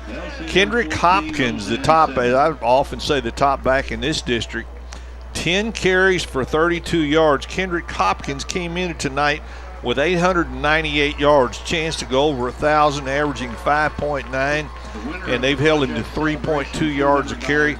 Sage Say, 5 receptions for 50 yards, a couple of big ones on that opening touchdown drive. So it's been all about defense. 5 first downs for P&G, 6 for Nederland. Total yards, P&G only has 56, Nederland 101. So it's all about defense up to this point. We'll see now which staff has been able to make the adjustments to get some things going offensively in the second half. 5 punts by the Indians in the first half, 4 punts by Nederland. In fact, if you love offense, then after the first 2 minutes of the first half, you were done. Marcus Barton scoring on a 7-yard run on the opening possession of the game. Nederland started off from their 30. Then after that, they basically played on the PNG side of the field, with Port Neches-Groves having very poor field position until a fumble recovery by Culpepper at the Nederland 37-yard line, but they turned it right over on the next play as Sage Say intercepted Kai Walker's pass. So PNG won the toss to start the game. They deferred to the second half. This is something that Coach Faircloth likes to do because it kind of sets the tone, especially if they could have converted some points there at the very end of the first half when they had that 1st and 10 at the Nederland 37. They would truly have momentum at this point. And for our statewide viewers who may be tuned in late, this is the 90th meeting between these two high schools. Port Neches-Groves has won 48 times, Nederland 34 times, and there have been 7 ties. Tanner Noel's kickoff is going to hit at the goal line, be taken there by Cody Cropper. Cropper goes into the middle wedge, held just short of the 20-yard line. First down and 10 for the Indians. This is the 100th year celebration of the formation of the International Brotherhood of Electrical Workers, Local 479. They were chartered in Beaumont, Texas, to serve the thriving communities of Southeast Texas as they oiled the world. And each week we have a trivia question. Okay, Bob. The 1975 state championship team, the most celebrated in PNG history, finished the season ranked 3rd, but they were not undefeated, going 14-1. Halfin tackled there after a 2-yard loss. There was one team that defeated the 1975 champions the 3rd game of the year, and then PNG came back and played them and beat them in the playoff run. Okay. What do you think it was? Well, I'm pretty sure it wasn't Kashmir. They beat Kashmir in the playoff. Well, it could have. No, I don't think so. I'm going to say Spring Branch Stratford. Okay, well, after this play, we'll get the answer. Halfin again, they're trying to work a middle trap going there, and the 2 big defensive tackles from Nederland stopping that. Short gain on the play. Well, Bob, I think we might have got you here. Let's take a look at the answer. South Houston. Pasadena, South Houston jumped up and bit the Indians in 1975, 17-16, but on the way to the state championship, PNG rolled over them 32-7. Great team, 1975 Indian team. Walker drops back. Got a completion to Sparks, isn't it? Caleb Sparks, number 10, gets the first down out at the 34-yard line. Good 3rd down conversion for the Indians. Good protection. That's the key on this. Nice little tight spiral right in the middle of 2 defenders. PNG showed some offensive spark, just were not able to string it together into a single drive. There's that draw handoff, and Halfin is belted back at the 30-yard line by Bo Stewart, number 8. Stewart and Malvo, they just kind of swallowed him up. Just watch the play here. Malvo knocking his blocker back, and that is Stewart. You're right. Well, Stewart and Malvo. Yep. Bo Stewart having a career night, several sacks, I believe two already on Kai Walker. Well, they're going to get a free play here, and they're going to go ahead and run it. Pass is knocked away from Reed by Kemmler. Nederland's trying to talk the officials into illegal procedure, but I think this is going to go against Nederland. Deshaun Washington pleading his case unsuccessfully. Offsides against the defense. 5-yard gain will make it 2nd down and a long 9. Ball will be spotted at the 35-yard line. So you wonder if Kai Walker maybe did a little something there with voice inflection. There was more than one Nederland player jumped. So that gets back all the loss plus 1 yard. 2nd and 9 for the Indians. 2 receivers to each side. Halfin to Walker's right. Low snap. Walker's Great play there. A little swing pattern to Reese Wardlow, who normally is the fullback. Swung out of the backfield as everybody was paying attention to Reed. And Stewart almost got him. Just Walker got it away just in time. Well executed play. 2 first downs in a row for the Indians coming out of halftime. 48-yard line of the Indians. Low snap. This time Halpin is hit right at the line of scrimmage. Gains a yard to midfield. Second down. There's Deshaun Washington. Tough sledding inside, but PNG keeps coming in there. You just wonder when Kai Walker's going to pull the ball out and run with it. That play really looks like the read option that is so popular around here. Kai Walker does have some rushes on his own. 22 rushes over the season. Of course, a bunch of them are sacks, times when he has to hold the ball. Walker looks deep. Got him. Has Jeremiah Rose, and I called him Reed a minute ago. Jeremiah Rose gets the ball, little curl pattern. 2 Indians were deep. Rose curled in underneath, got the ball at the 40, and takes it into the 30. First down for the Indians. 3 first downs in a row, and easily PNG's best sustained drive of the night. From the Bulldogs, 29-yard line. First and 10 at the 29. 3 receivers to the near side. Jeremiah Rose by himself to the far side. Hand off to Halpin, and he has a lot of move. The pile is moving forward, gets down to the 16-yard line. That'll be 4 first downs coming out of intermission, so they only had 5 the entire first half. So we talked about halftime adjustments, and you got to think that Brandon Faircloth came up with something when they talked in the locker room to get his team untracked offensively. Halpin lines up in the pistol. He gets the ball again, tries to spin around Leon Mayfield. It's a yard to the 15-yard line. Second down, 9. Leon Mayfield coming in from his linebacker position.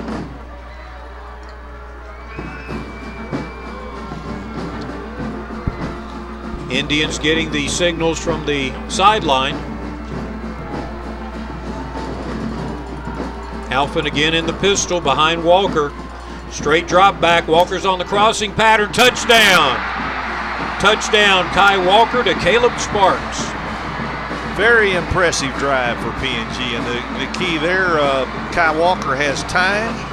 Nobody from Nederland gets close to him, and he delivers another strike, and a really impressive scoring drive for Port Neches-Groves. Now they set up the swinging gate, ready to go for 2 if the defense doesn't set up. But they do. So the kicking team comes onto the field.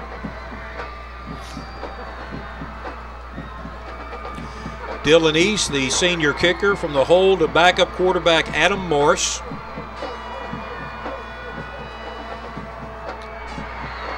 We have a tie game, Midcounty Madness 2013, tied at 7. We'll take a commercial break and be back with the kickoff in just a moment. Bulldogs 7, Port Neches-Groves Indians 7.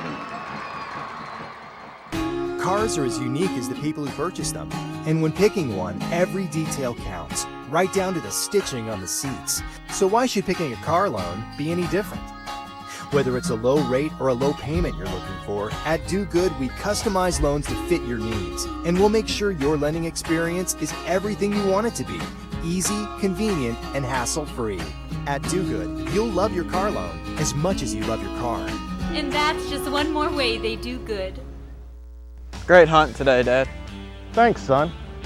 For more than 15 years, I've helped clients nationwide make solid decisions about investing in gold so they can enjoy what's most important. Discover the best options for you and your family by calling 866-UCB-GUIDE to receive our award-winning Gold Guide free. 866-UCB-GUIDE, 866-822-4843. Now is the time to learn about gold, so you have time to enjoy what's most important.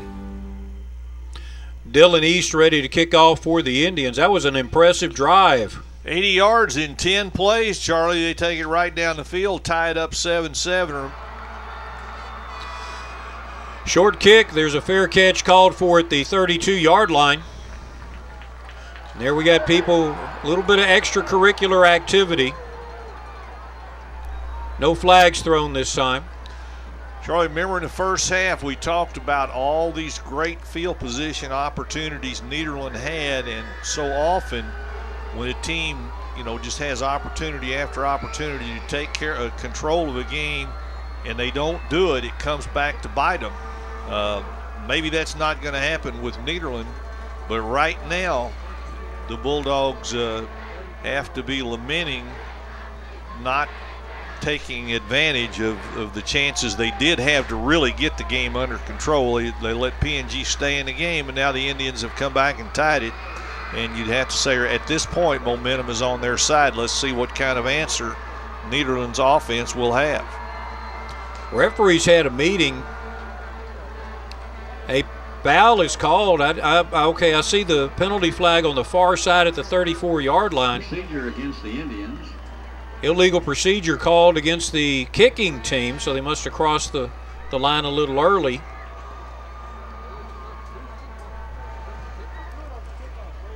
He did point to our left. Yes, he did. So they're all talking to everybody. It seemed to me like that would have been an off. Well, they're going to take it from here instead of redoing it on the kickoff. There you go. I know a lot of teams are trying to avoid the kickoffs and the kickoff returns because of the safety issues. They may end up eventually outlawing it entirely.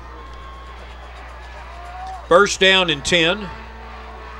Hopkins behind White. White pulls up to throw. Colton Kemmler with his first catch of the night gets a first down to the 49-yard line. And he is, at the top of the show, I said he was the big play guy in Nederland's offense, averaging 20 yards a catch. You got to get the ball into his hands. And it looks like that was priority one for Nederland coming out of the half with their first possession. Tackled by Brandon Bryan, cornerback for the Indians. First down and 10 for the black and gold, running a 20-game winning streak in district. Going undefeated 2 years in a row. That's really hard to do in any district, much less this one. Marcus Barton, the fullback, shows his speed and gets a first down. Indian territory at the 38. So all of a sudden, we're going from no offense to all offense. Nederland with his second consecutive first down. They run Marcus Barton inside. I think we'll probably see that play again. Very quick trap executed there. Barton, 165 pounds, but very, very quick, as you can see. It's rare you see the fullback smaller than the tailback, but Barton really likes to hit. Fake the end around. White's looking deep. 3 defenders over there along with Sage Say, and that fooled no one. It sure did. Boy, he had all kind of attention. Second down and 10 for the Bulldogs. I didn't see a second receiver. It was kind of like a one-shot deal. Yeah, and PNG reacted well. I mean, they are so well prepared defensively. Look at that. He's forcing, he can get an interception out of that. Second down and 10.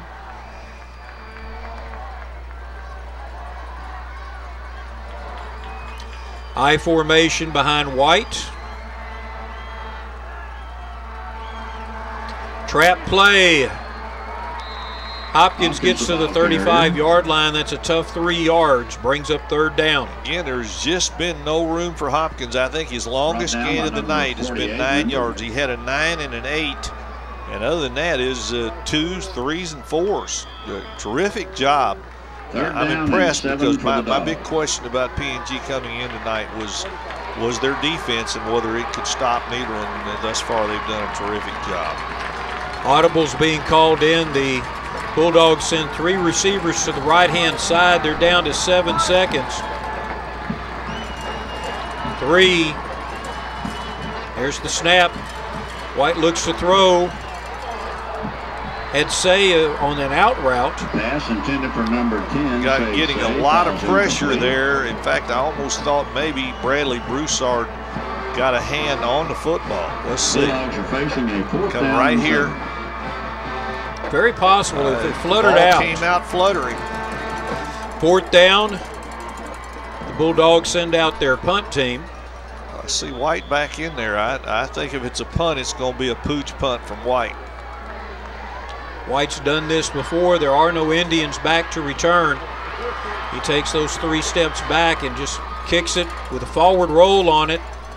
Goes out of bounds at about the 9-yard line is where the referee marks it. Out of bounds at the Indian 9-yard So line. P&G and Nederland now each have 5 punts. And there's a tie game, 7-7. And until P&G scored, we had seen more punts than total points. Bulldog defense a little bit on their heels after that opening 80-yard drive by the Indians in the second half. Yeah, you got to wonder what's going to happen on this possession. P&G, attacked them running and throwing. Spread formation. Handoff to Halpin. He's tackled in the backfield by Bo Stewart. I tell you, Bo Stewart has just had a phenomenal game tonight for Nederland. Senior defensive end. Got to think he's the tackle leader tonight for the Bulldogs. Loss of a yard on the play. It's 2nd down and 11.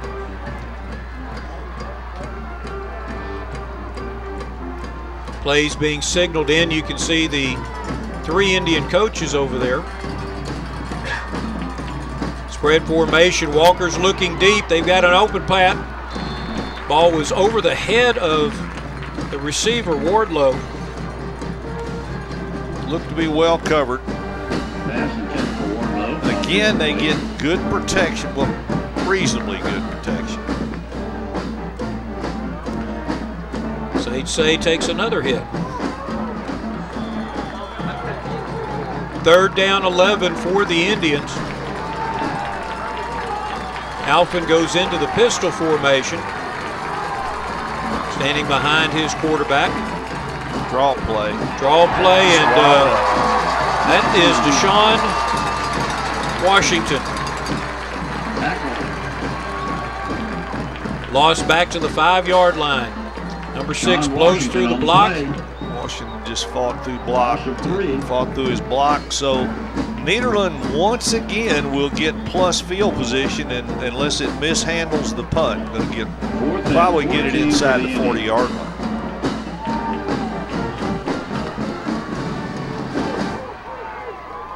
Indians hoping for a good snap. It is one. Bad kick, though. It's off the side of his foot, flies out of bounds he's walking back as the 2 referees line up. It goes out of bounds at the 17, 18-yard line. Wow, I think Christian Contreras may have had something to do with that. Looked like he got pressure on the punter. Kind of a slow developing punt. When the ball got back there smartly, the punter took a little long time to get it off there. Ball's at the 19-yard line is where the referee marks it. 1st and 10 for Nederland. They're in Noel's field goal range right now. But if they want more than 3, you can bet on that.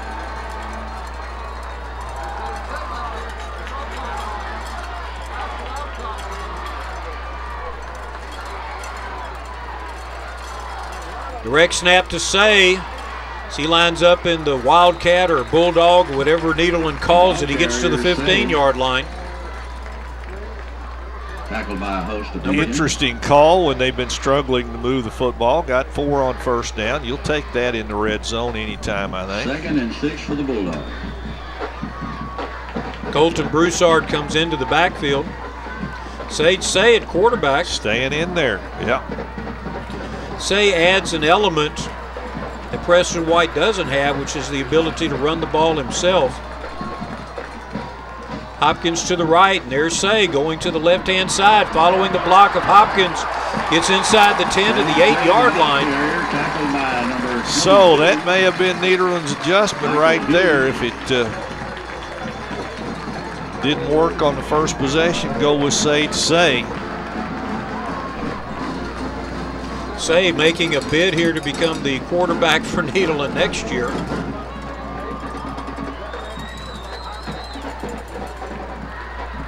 Jace Borderline Timeout. getting instructions from the offensive coaches. What are we waiting for, a measurement here? No, it is a first down. It is a first down. They wanted to make Bulldogs. sure. First down and goal. Ball is at the 8-yard line. Bulldogs trying to answer the Indian opening drive and retake the lead. They've certainly given the P&G defense something else to be concerned about now. They got Malvo in at fullback. Kimmler in motion.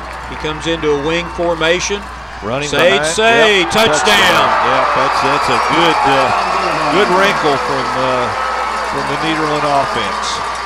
With Malvo in there as the lead blocker, Say roars into the end zone. 13-7, Nederland with the point after coming up. Almost looked like he goes through there untouched. Right at the goal line. Point after attempt from Tanner Noel. Look at this. I mean, I don't believe he's touched. Maybe at the goal line. The point is good. Point is good. It is 14-7, Nederland. 5 seconds remaining in the third quarter. Midcounty Madness 2013. We'll take a break. Be back with the kickoff in just a moment. Stay with us.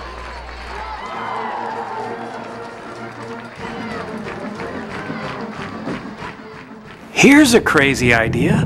What if your bank actually paid you for using your debit card? Let's say 10 cents for every $10 or more debit card purchase. How amazing would that be? We call it Cashback Counts Checking from Community Bank. A free debit card that pays you to use it.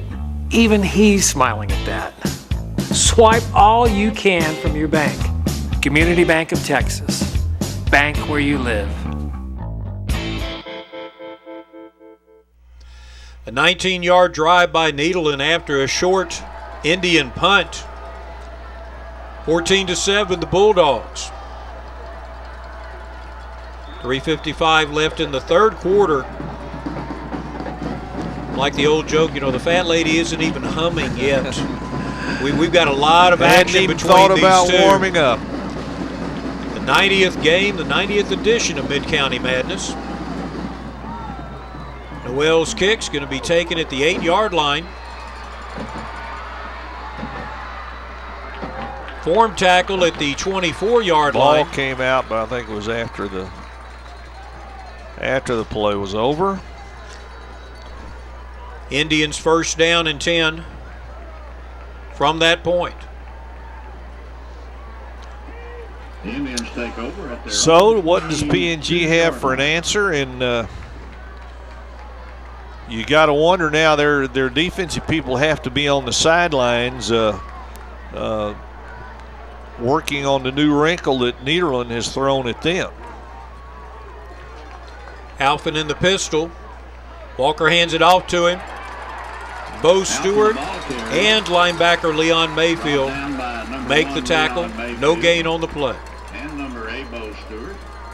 Bo Stewart is almost a part of the P&G offense tonight. He is racking up tackles. The left defensive end for the Bulldogs has been spending a lot of time on the other side of scrimmage. Plays being wagged in here by the Indians.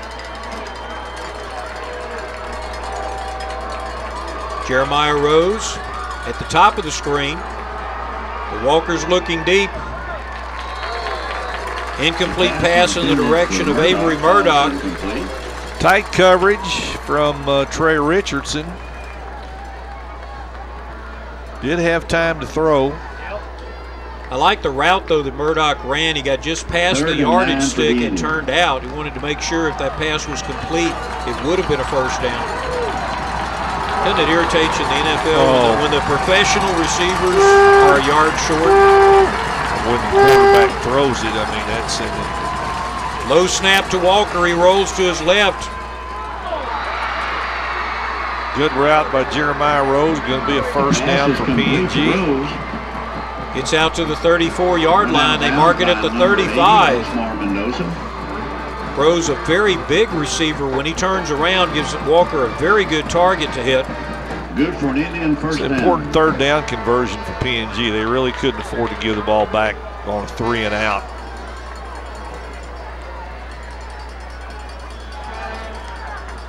Pistol formation again. Alphen got outside that time. Tackled at the 45-yard line. That is going to be very close to a first down. It may be across the line. And that time he went by the spot where Bo Stewart has been making plays, and Stewart just got blocked that time.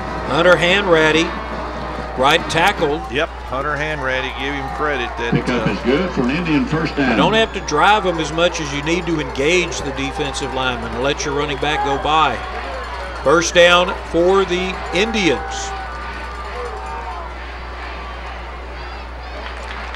Stewart came in from the backside that time to get the tackle. Alphen the carrier. Alphen gains 2 yards following the surge of the offensive line. PNG again basically in hurry-up mode here, getting the plays signaled in. Play clock just started, so it's at 20 seconds now, and they're already to snap.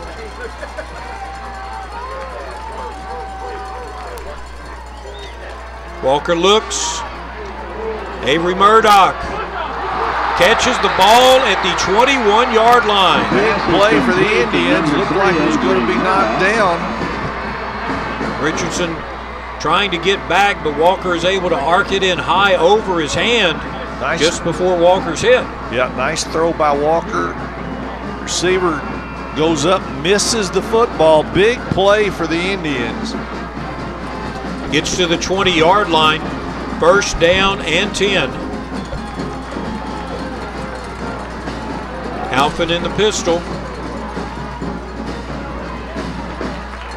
This time Malvo and Stewart share the honors. 33 yards on the previous play to Murdoch.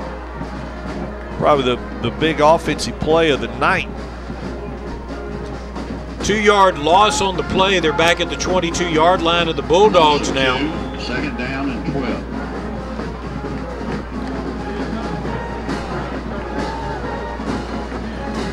Play clock at 15 seconds.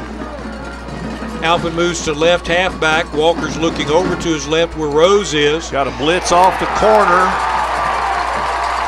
Stewart winds up making the tackle, but the play was really made by Travis Gallier coming off the corner with a blitz.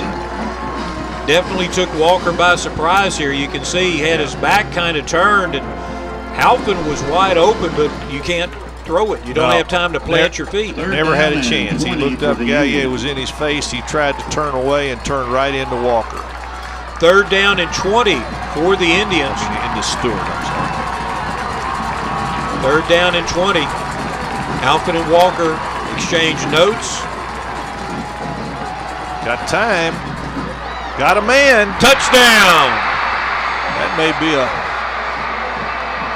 Didn't see a flag touchdown from Sparks. As you can see, a perfect pass from Kai Walker to Caleb Sparks. Second touchdown of this quarter from those duo. 30 yards this time. Sparks just beats the secondary here. He's behind the man. Well, that one was almost tipped. Kimler close to getting a late hit call in the end zone. Nice answer by the Indians. They come right back down the field to tie the score. Dylan East ready to attempt the point after. It's good. We have a tie ball game. 43 seconds left in the third quarter. Tied at 14. Stay with us for the 2013 edition of Midcounty Madness.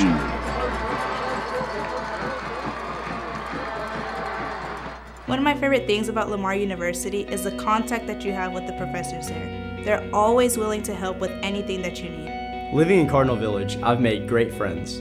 We've been able to study together and have fun all at the same time. The diversity at Lamar University really surprised me. I made so many different friends from all over the world. When I graduate from Lamar University, I know I'll be prepared for my chemical engineering career. Our engineering program is one of the best in the state. Texas Roots, infinite possibilities. Lamar University. 76-yard drive by Port Neches-Groves, capped off by a 30-yard pass from Kai Walker to Caleb Sparks on a 3rd and 20. Let's just go ahead and score. That's good stuff for PNG, and they have come out of the half very impressively. 2 touchdowns in 3 possessions. Twice tied the score, down 7-0, tied at 7-7, down 14-7, tied at 14-14. Walker 3 out of 4 for 76 yards, or for 74 yards on a 9-play drive covering 76 yards. It was almost all in the air for the Indians that time. Dylan East's kick is mishandled by Osmar Mendoza. Number 80's trying to get to the 20-yard line. The ball comes loose. What do the referees say? PNG acts like they've got it. I believe they do. Wow. There is a fumble. Mendoza fumbles the kickoff, and PNG takes it over at the 18-yard line. Let's see. Get another look at it. 18-yard line. Dropped it to start with. Picks it up. Starts back up into the pack. I don't know. That's pretty close. If you had a replay, you'd have to take a look, see if his knee was down. Doesn't make any difference. It's PNG's ball, and Nederland is in a little jeopardy right now. First down and 10 from the Bulldog 18. The Indians trying to take advantage. Alphen into the line, gain of 1 yard. Tackled by Connor Hughes. Taken down by Christian Contreras, number 14. And Christian Contreras. Well, PNG an opportunity to get its first lead of the night here as time is going to run out. Probably going to run out. They're going to let it run out here in the 3rd quarter. 14-14. 12 minutes left, and maybe 12 minutes left in Midcounty Madness. Maybe more. With these two, you never know. Let's take a break and bring you the conclusion of Midcounty Madness 2013. The Port Arthur News Friday Night Experience continues.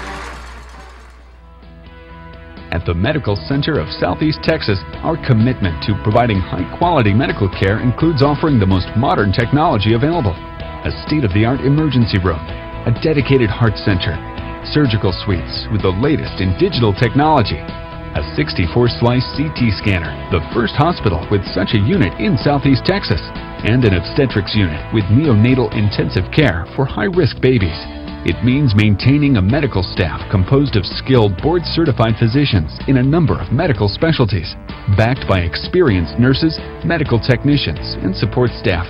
Together, we strive to make your experience as pleasant, convenient, and comfortable as possible, with all private rooms, thoughtfully appointed birthing suites, and innovations in the ER to minimize your wait time. Voted Best Hospital for 2012 by the Port Arthur News Readers, and 5-star rated by Health Grades in key procedures. At the Medical Center of Southeast Texas, we're dedicated to helping you get well, get healthy, and get your life back to normal as quickly as possible.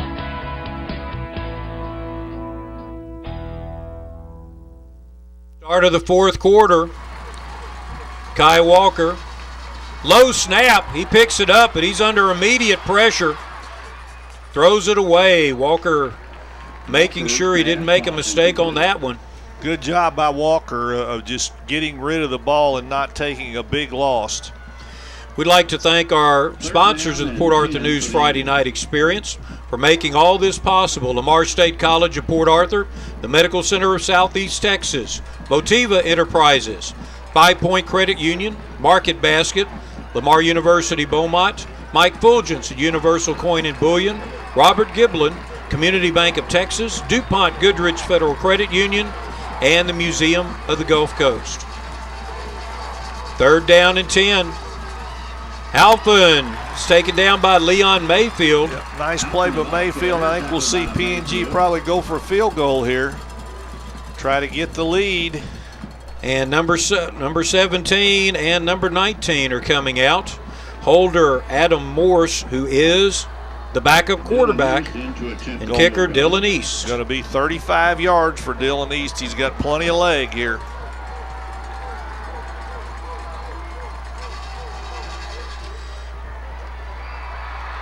Field goal is good. 35-yard kickoff, or excuse me, a field goal from Dillon East. First lead of the night for P&G, taking advantage of the fumbled kickoff, get 3 points out of it. The Nederland ISD scoreboard sponsors, and ISD is very proud of this scoreboard. We'd like to acknowledge them. Neches Federal Credit Union, 5 Point Credit Union, JK Chevrolet, Gulf Credit Union, William Dornbos Family, Classic of Southeast Texas, Christus Texas Hospital, and DuPont Goodrich. And also, if you look at the base of the scoreboard, it's kind of in some bad light there, but Philpott Motors gives away a car for attendance every year as an incentive.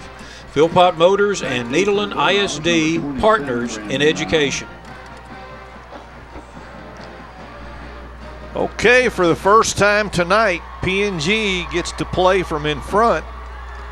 And the Indians have scored all 17 of their points in the first 13 minutes and 37 seconds of the second half. Bulldog defense stiffened up after the kickoff return fumble, recovered at their own 18-yard line, giving up a 35-yard field goal to Dillon East. This time it's another pooch kick, fair catch called at the 35-yard line. Trevor Bro, number 4, with the fair catch signal. First down and 10 at the 35. So let's see what kind of offensive setup we're going to see from Nederland. Are we going to see Sage Say back in what I believe they maybe call the wild dog formation? Wild dog, bull cat, something like that. They come up with a way to do it. But Preston White's going out as quarterback. Say is on the field. He's set up at a wide receiver on the near side. White under center. Barton and Hopkins in the backfield, and there goes Hopkins diving forward to the 38. Boy, P&G has just done a terrific job of slowing down Hopkins. That's number 22, I believe, Michael Hughes up that time. Got to get an update on Kendrick Hopkins' yardage for tonight, but it's well below his normal performance. Second down and 7 for the Bulldogs.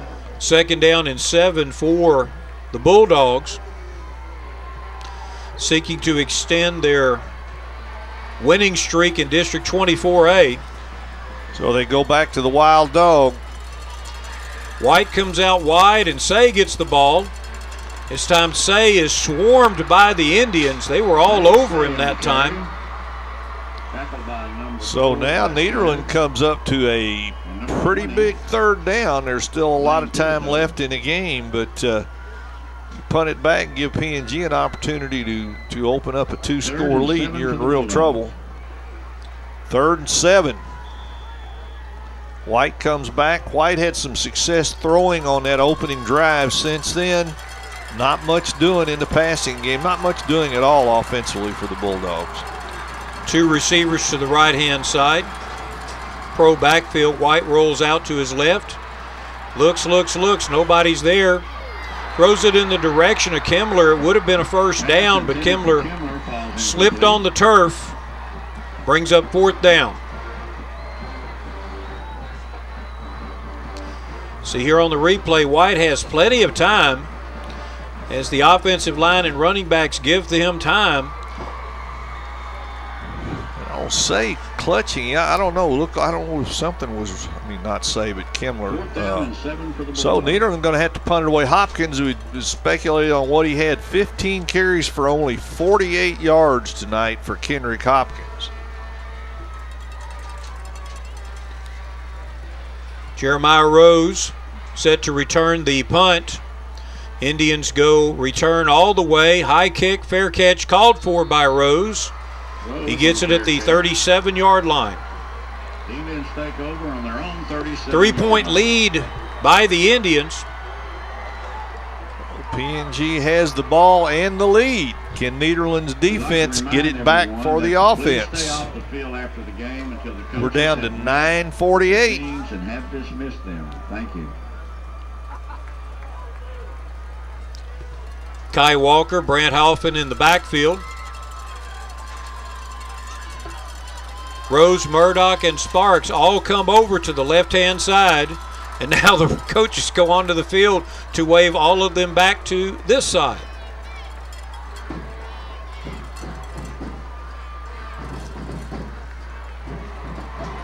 That was a design play. I'll tell you why. The coaches did that to try and get the Bulldogs to think where the trips were, right. And then Halpin ran back the other play. Well done, well choreographed. It's almost like watching an opera. Except it didn't work. It looked good until the end, and then it just... No gain on the play. 2nd down and 10. This has been a magnificent example of Midcounty Madness. 2 fine football teams. Virtually the entire communities are here in Bulldog Stadium. Walker, and there's that shake route. Just off the hands of receiver number 36, Reese Wardlow. They've run that little special route several times. Pass just a little bit high. Wardlow had it, and just as he was trying to bring it in, he gets hit by Kimbler, the safety. Incomplete, 3rd down. 2 receivers to each side. Got to think Nederland's going to try to come with some pressure on Kai Walker here. Halpin in the pistol. Walker tried to make him jump, and now they get the adjustment from the sideline. Good sideline shot there from our cameraman. If you can decipher the signals, you know what the play is. Rolling pocket. Walker has got a lot of room in front of him. Throws it to Sparks for the 1st down. Big 1st down. Walker got away from the pressure, found Sparks. Big 1st down for the Indians up at the 48. 8:59 left. Stewart took an inside rush that time from the defensive left end position, and Walker, of course, rolling in that direction, could possibly have run for the 1st down himself. Pistol formation again. Halpin gets the ball. Falls forward for a yard gain. Been such tough running inside tonight for both of the backs that were number 2 and number 3 in the district. Michaela Malvo falling onto the pile there. Hope there's no compression injury underneath. PNG in no hurry now. They've got the lead in the ball as the clock ticking down toward 8 minutes.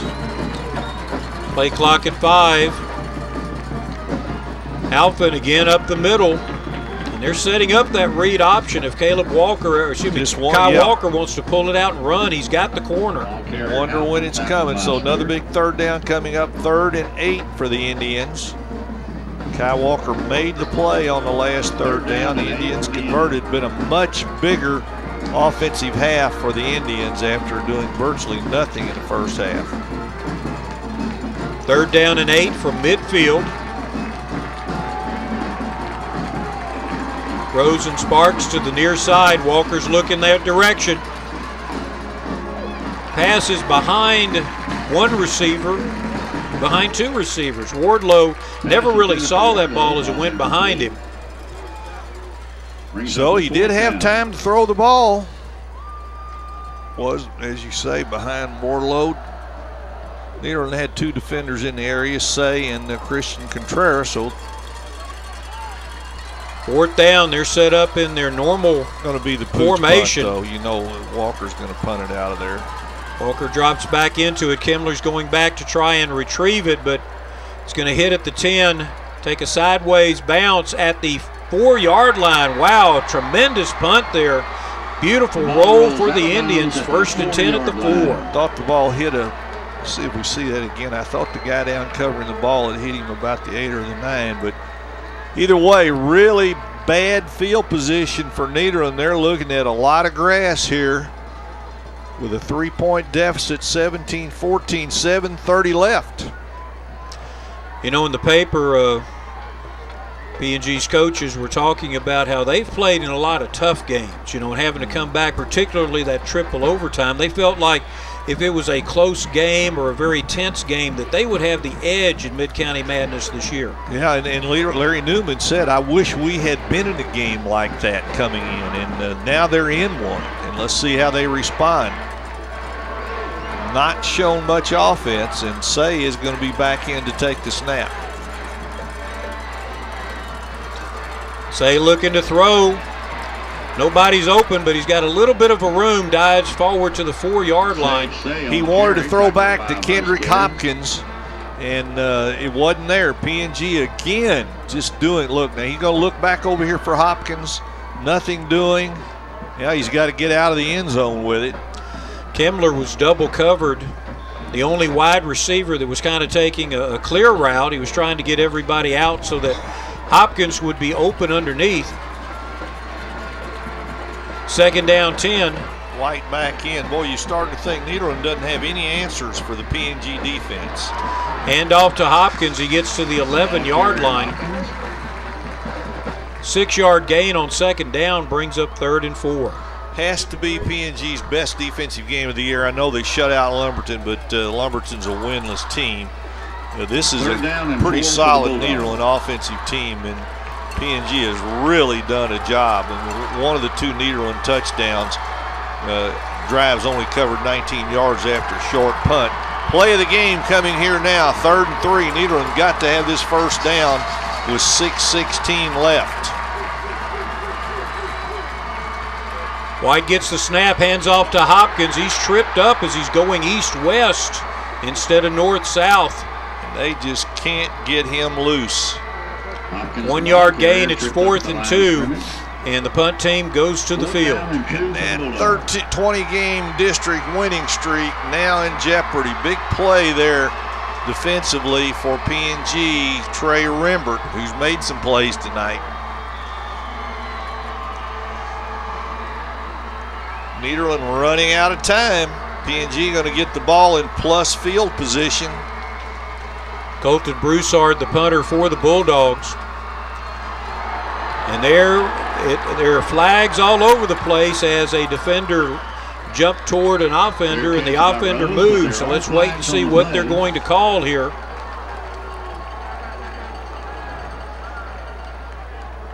Referees getting together and talk, and Colton Broussard there just to listen in. This could be this is on PNG. This would be and it is on PNG. Going to give Nederland the first down. Whoa! That clinch move went into the neutral zone, I guess. I hope do we have that on replay? That'd be a great one to look at to see exactly the extent of that flinch. Unfortunately, we don't have that one. Wow. But it was a flinch move from the defensive left side, and the offensive tackle on the right side joined after that, moved as well. And both sides thought they were going to get the benefit of the doubt, but the Supreme Court of the jury. What a break for Nederland. What a break. Now can they take advantage of it against a defense that's pretty well owned them?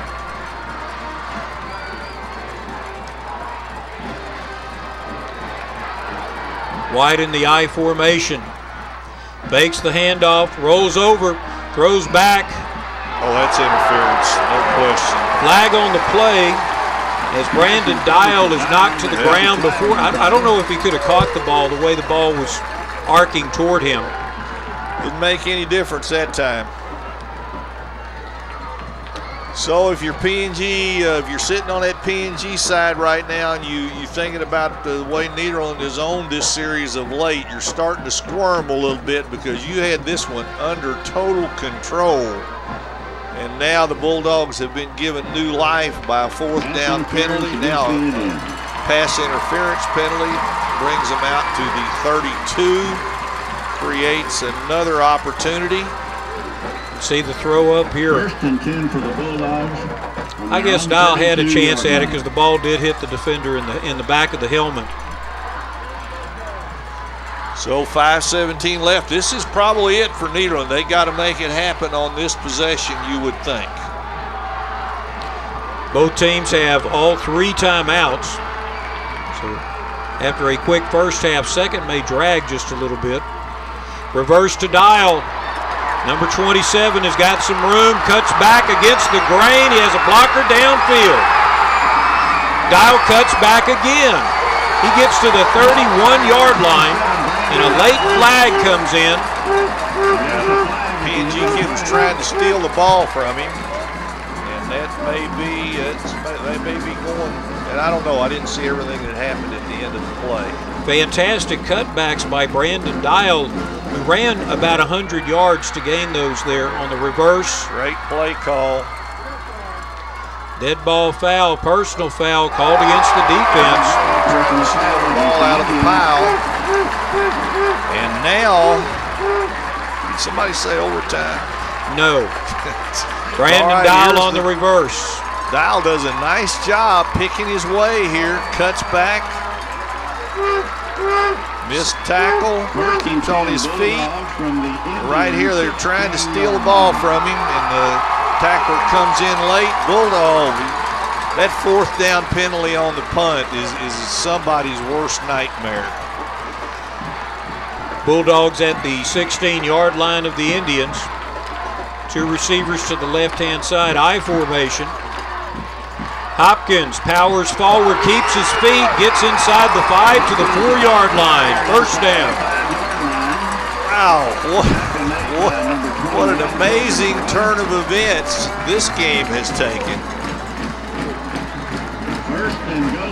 Kendrick Hopkins, biggest play of the night for Hopkins. There's a great block at the point of attack there that created that gap. I don't know if it was Marcus Barton or the pulling guard that executes that, but got big number 5 in there for a blocker, lead blocker. You know it's coming straight ahead behind Malvo. Hopkins hit in the backfield. Didn't get anything. Couple of submarines coming in there, a couple of Indians coming in low. See number 51 walking away from there, Sean Culpepper. And Blaine Pivotal, number 20. Boy, they did a good job. No subtlety about the play. You knew where it was going. I'm a little surprised we don't maybe see Sage Say in there now taking a direct snap. 67 yards rushing now for Kendrick Hopkins. Power I formation for the Bulldogs. Same play. Hopkins goes forward. No White. Grips it. He dives in. Touchdown. Bootleg or play fake to Hopkins. White gets it in the end zone. And with 3:37 left, Nederland has reclaimed the lead. White executing a 4-yard run, diving in there. The 145-pound starting quarterback of Nederland. Now the all-important point after, 20-17. Low snap. Tanner Noel puts it up from the hold of Jace Borderline. 21-17 your score. You've got 3:37 left in the game. Stay with us. It ain't over yet. Whoa. Come to the Museum of the Gulf Coast, where our area collection of the Jurassic period meets Janis Joplin with 60-plus Music Hall of Fame musicians, head coach Jimmy Johnson, Bum and Wade Phillips with 60-plus sports legends, and more than 35 notable people. Discover the arrival of early man to our area and the Civil War in the Gulf Coast region. Learn the stories behind this and so much more. Open 7 days a week. Museum of the Gulf Coast, a museum like no other. You know, diversification is important and means more than owning different stocks. Hi, I'm Mike Fulgens, president of Universal Coin and Bullion. I've been helping clients nationwide for 15 years diversify with gold. And I want to send you a free copy of our award-winning gold guide to help you choose the best gold options for you. Get the answers you need about gold. Call us today at 866-UCB-GUIDE. That's 866-822-4843. We're set for a wild finish here at Midcounty Madness. Nederland retakes the lead 21-17. Cody Cropper and Blaine Pivotal are deep. Tanner Noel's kick will be taken by Cody Cropper. He breaks free. Cropper gets out to the 37-yard line. Late flag comes in again. This could be a face mask at the end of the play. If it is, going to give P&G pretty good starting field position.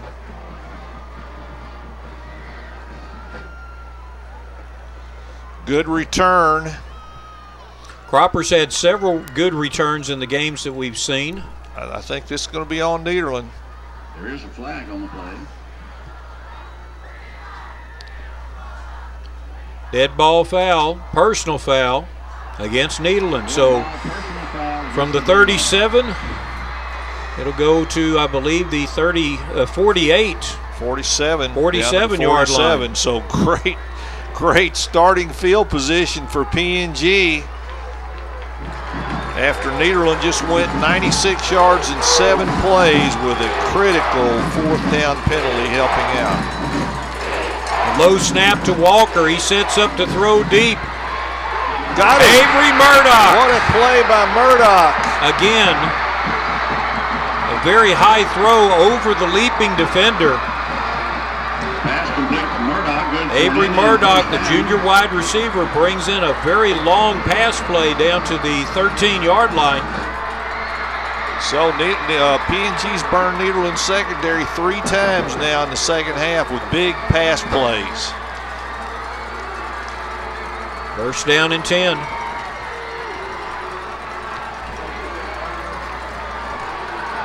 Still in the pistol formation with Halpin behind Walker.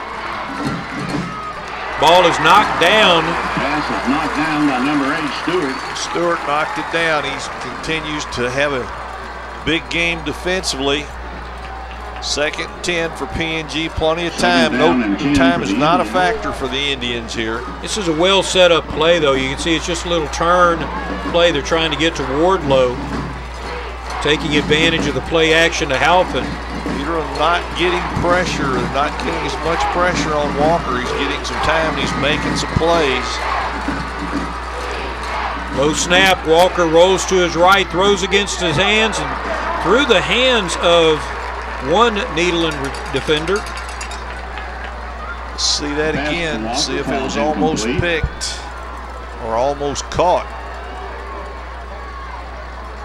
It was tipped by 18 for the Bulldogs. Trey Richardson.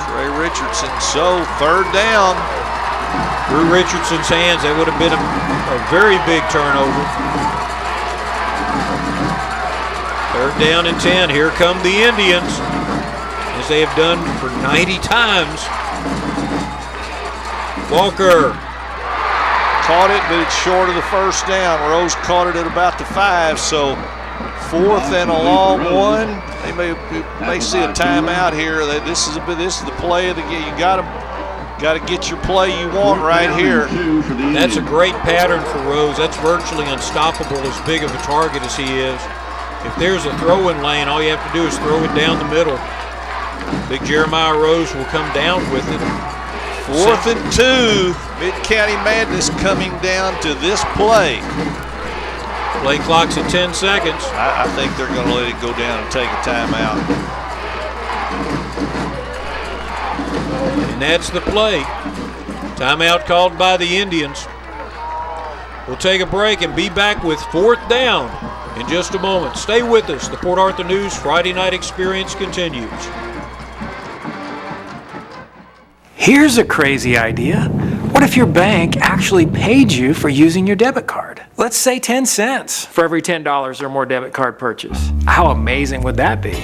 We call it Cashback Counts Checking from Community Bank, a free debit card that pays you to use it. Even he's smiling at that. Swipe all you can from your bank. Community Bank of Texas. Bank where you live.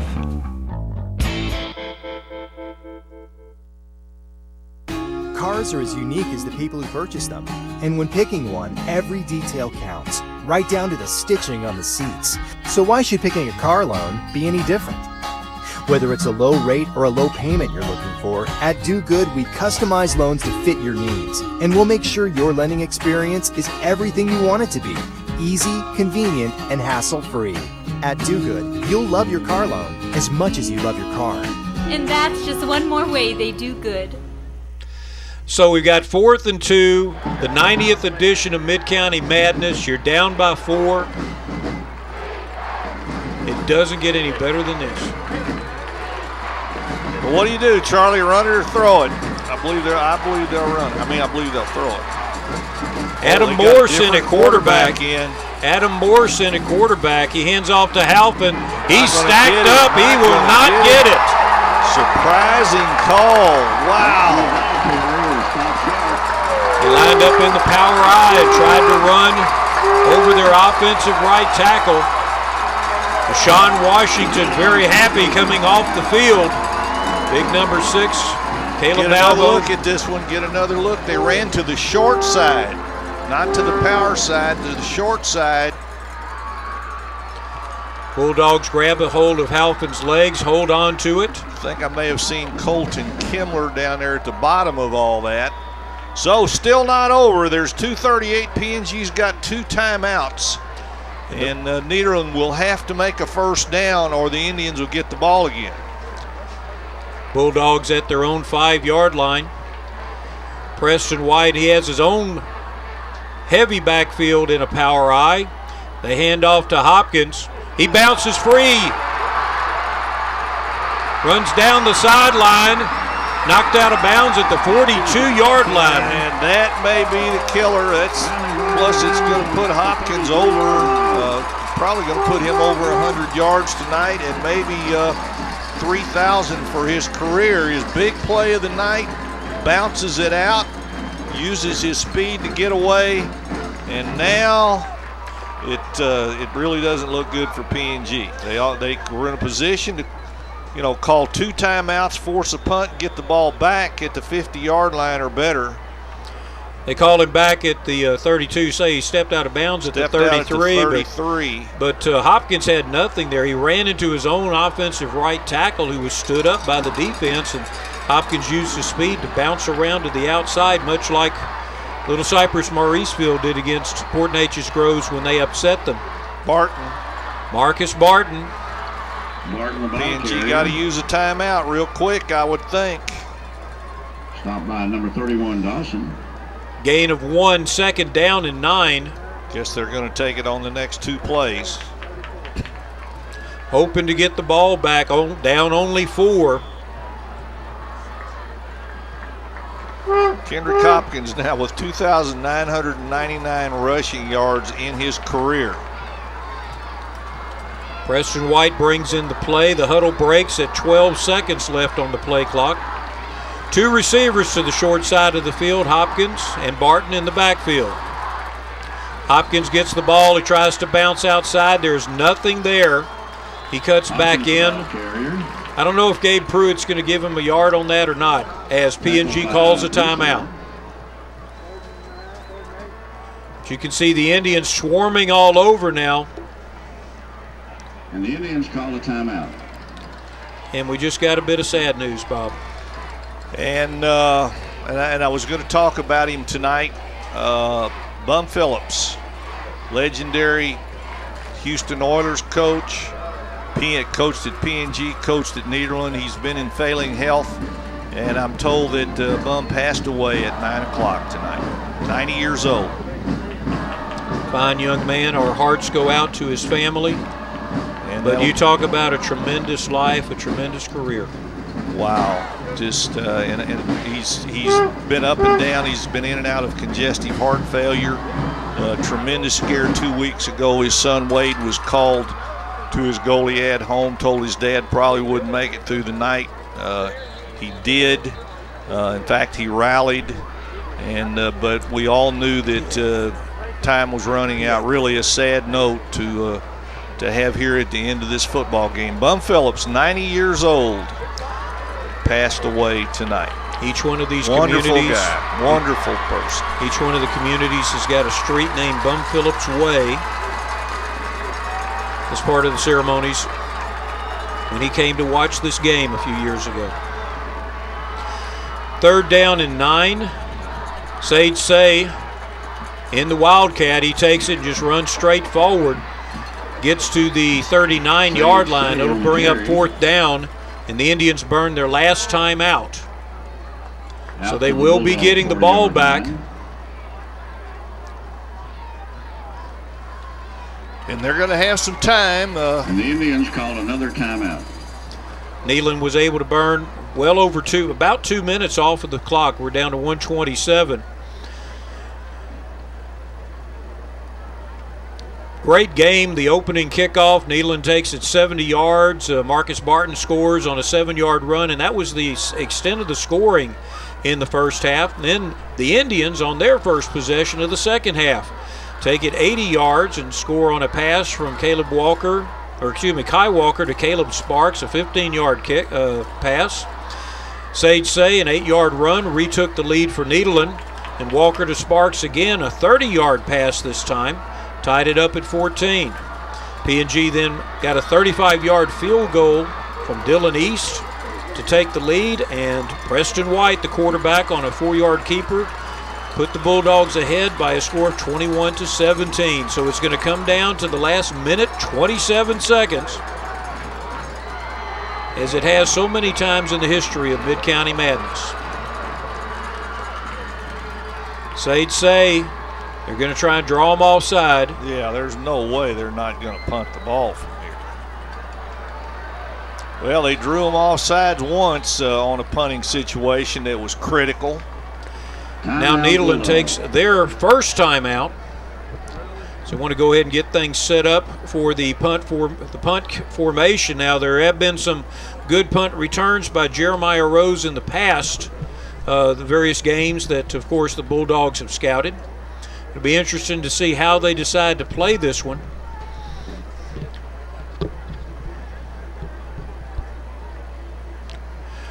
Don't put up next week yet. We may change it. Yeah, next week's game, we're not really too sure where we're going to be. The original plan was for Nederland to play at Beaumont Ozan, but who knows where we'll be next week. We might have some other things going on.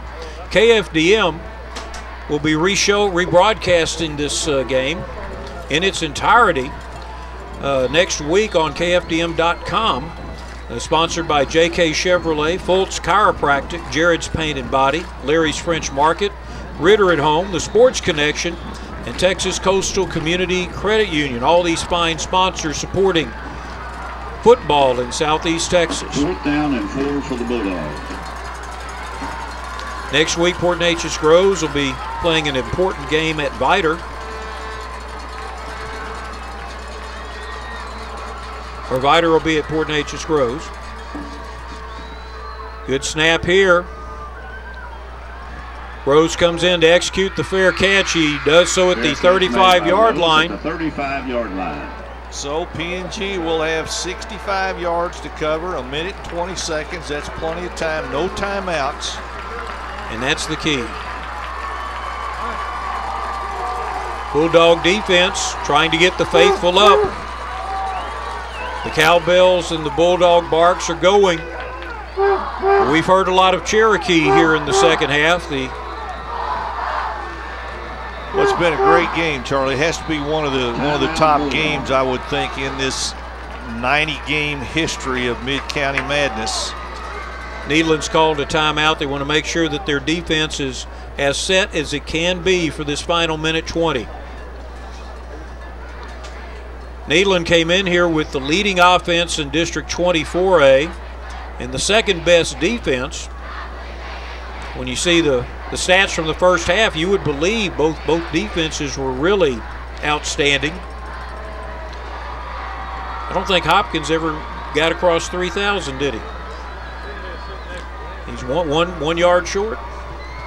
2,999, says statistician Gabe Pruitt. I think there's a good chance he'll get that next week. Bulldogs are in prevent. They're going to rush 3, drop 8. Walker drops back, throws a short pattern to Caleb Sparks, gets out of bounds at the 48-yard line. You got to be careful and prevent defenses. Sometimes they prevent you from winning. Nederland only rushing 3, which means it's going to be hard to get any pressure on Walker. And they could nickel and dime their way down the field. There's time to do that. They don't have to go deep. They've got plenty of time. Alfred's been staying in to block. They send 4 receivers out, and Nederland calls their last timeout. After that first down pass, Caleb Sparks stepping out of bounds. There were 2 defenders over there, and makes you wonder if perhaps one of them was supposed to be between him and the ball instead of both behind him. and I agree with you. How many times have we seen prevent defenses not prevent anything? Well, and it was a good example right there. I mean, Walker just took what was there for him, got about 12 yards. They're only 50 yards away. They got plenty of time. We're headed to quite possibly what will be one of the most memorable finishes in this historic series. Playing its 90th game tonight, and with the background of the death of 90-year-old former Nederland and PNG coach Bum Phillips. Walker drops back, throws a crossing pattern over the head of Sparks. Sparks looking for a flag. Yep, Sparks wanted a flag. Sparks falls incomplete. Oh, only a couple of seconds off the clock, 1:12 left. 2nd down and 10. Indians from their own 48-yard line. 2nd and 10 for the Indians. Rain is starting to come down now. That's going to be an element in the passing game. We got lucky. We were able to keep it going to this long. Walker set to throw again. Another crossing pattern. Caleb Sparks gets to the 20-yard line. Clock will stop while the sticks are moved. So PNG very much alive. Nederland back in that soft zone. They just threw inside of it. And the Indians are going to have a chance to pull this one out. 2 new defenders come on as they go back to their regular defense. A couple of defensive backs come out.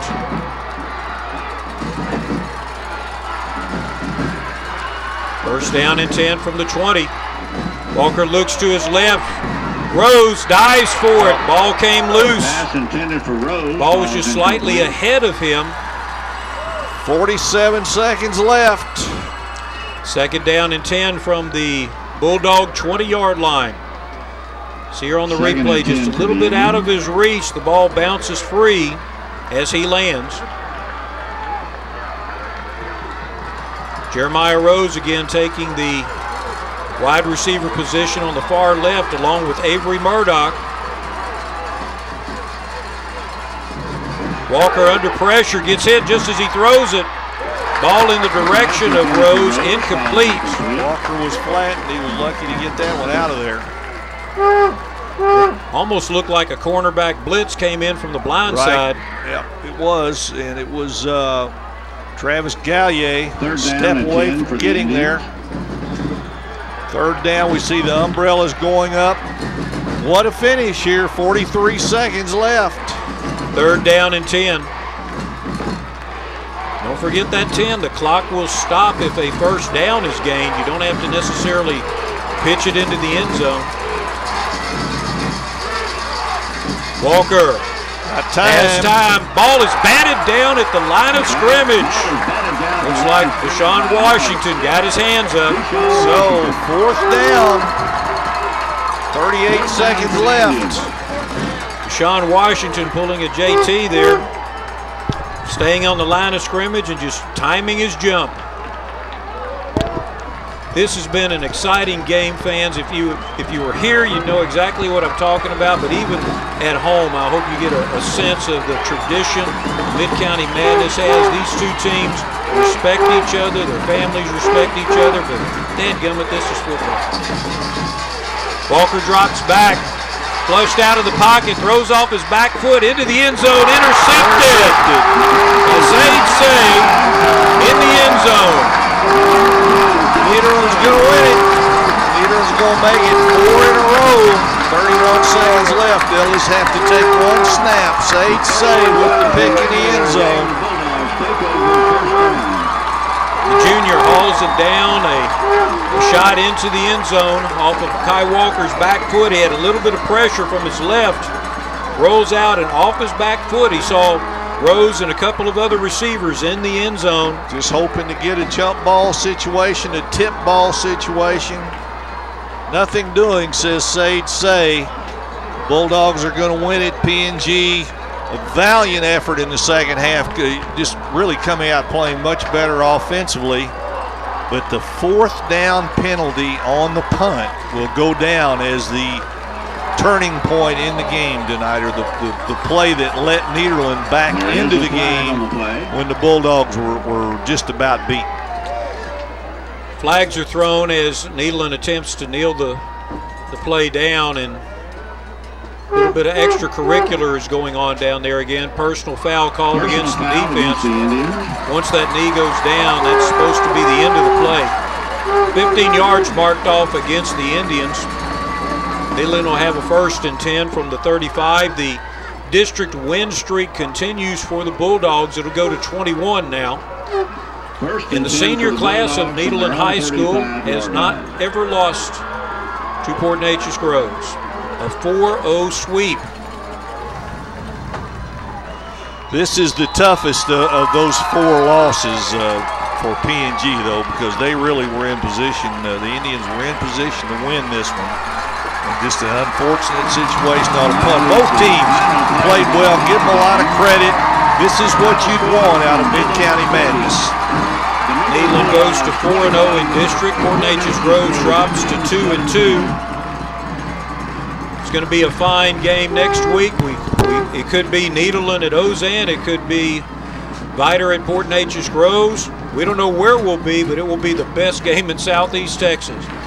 For Bob West and all the members of Sheffield Productions, I'm Charlie Jellin. Thank you for staying with us. And join us next time for the best football in Southeast Texas, brought to you by the Port Arthur News Friday Night Experience.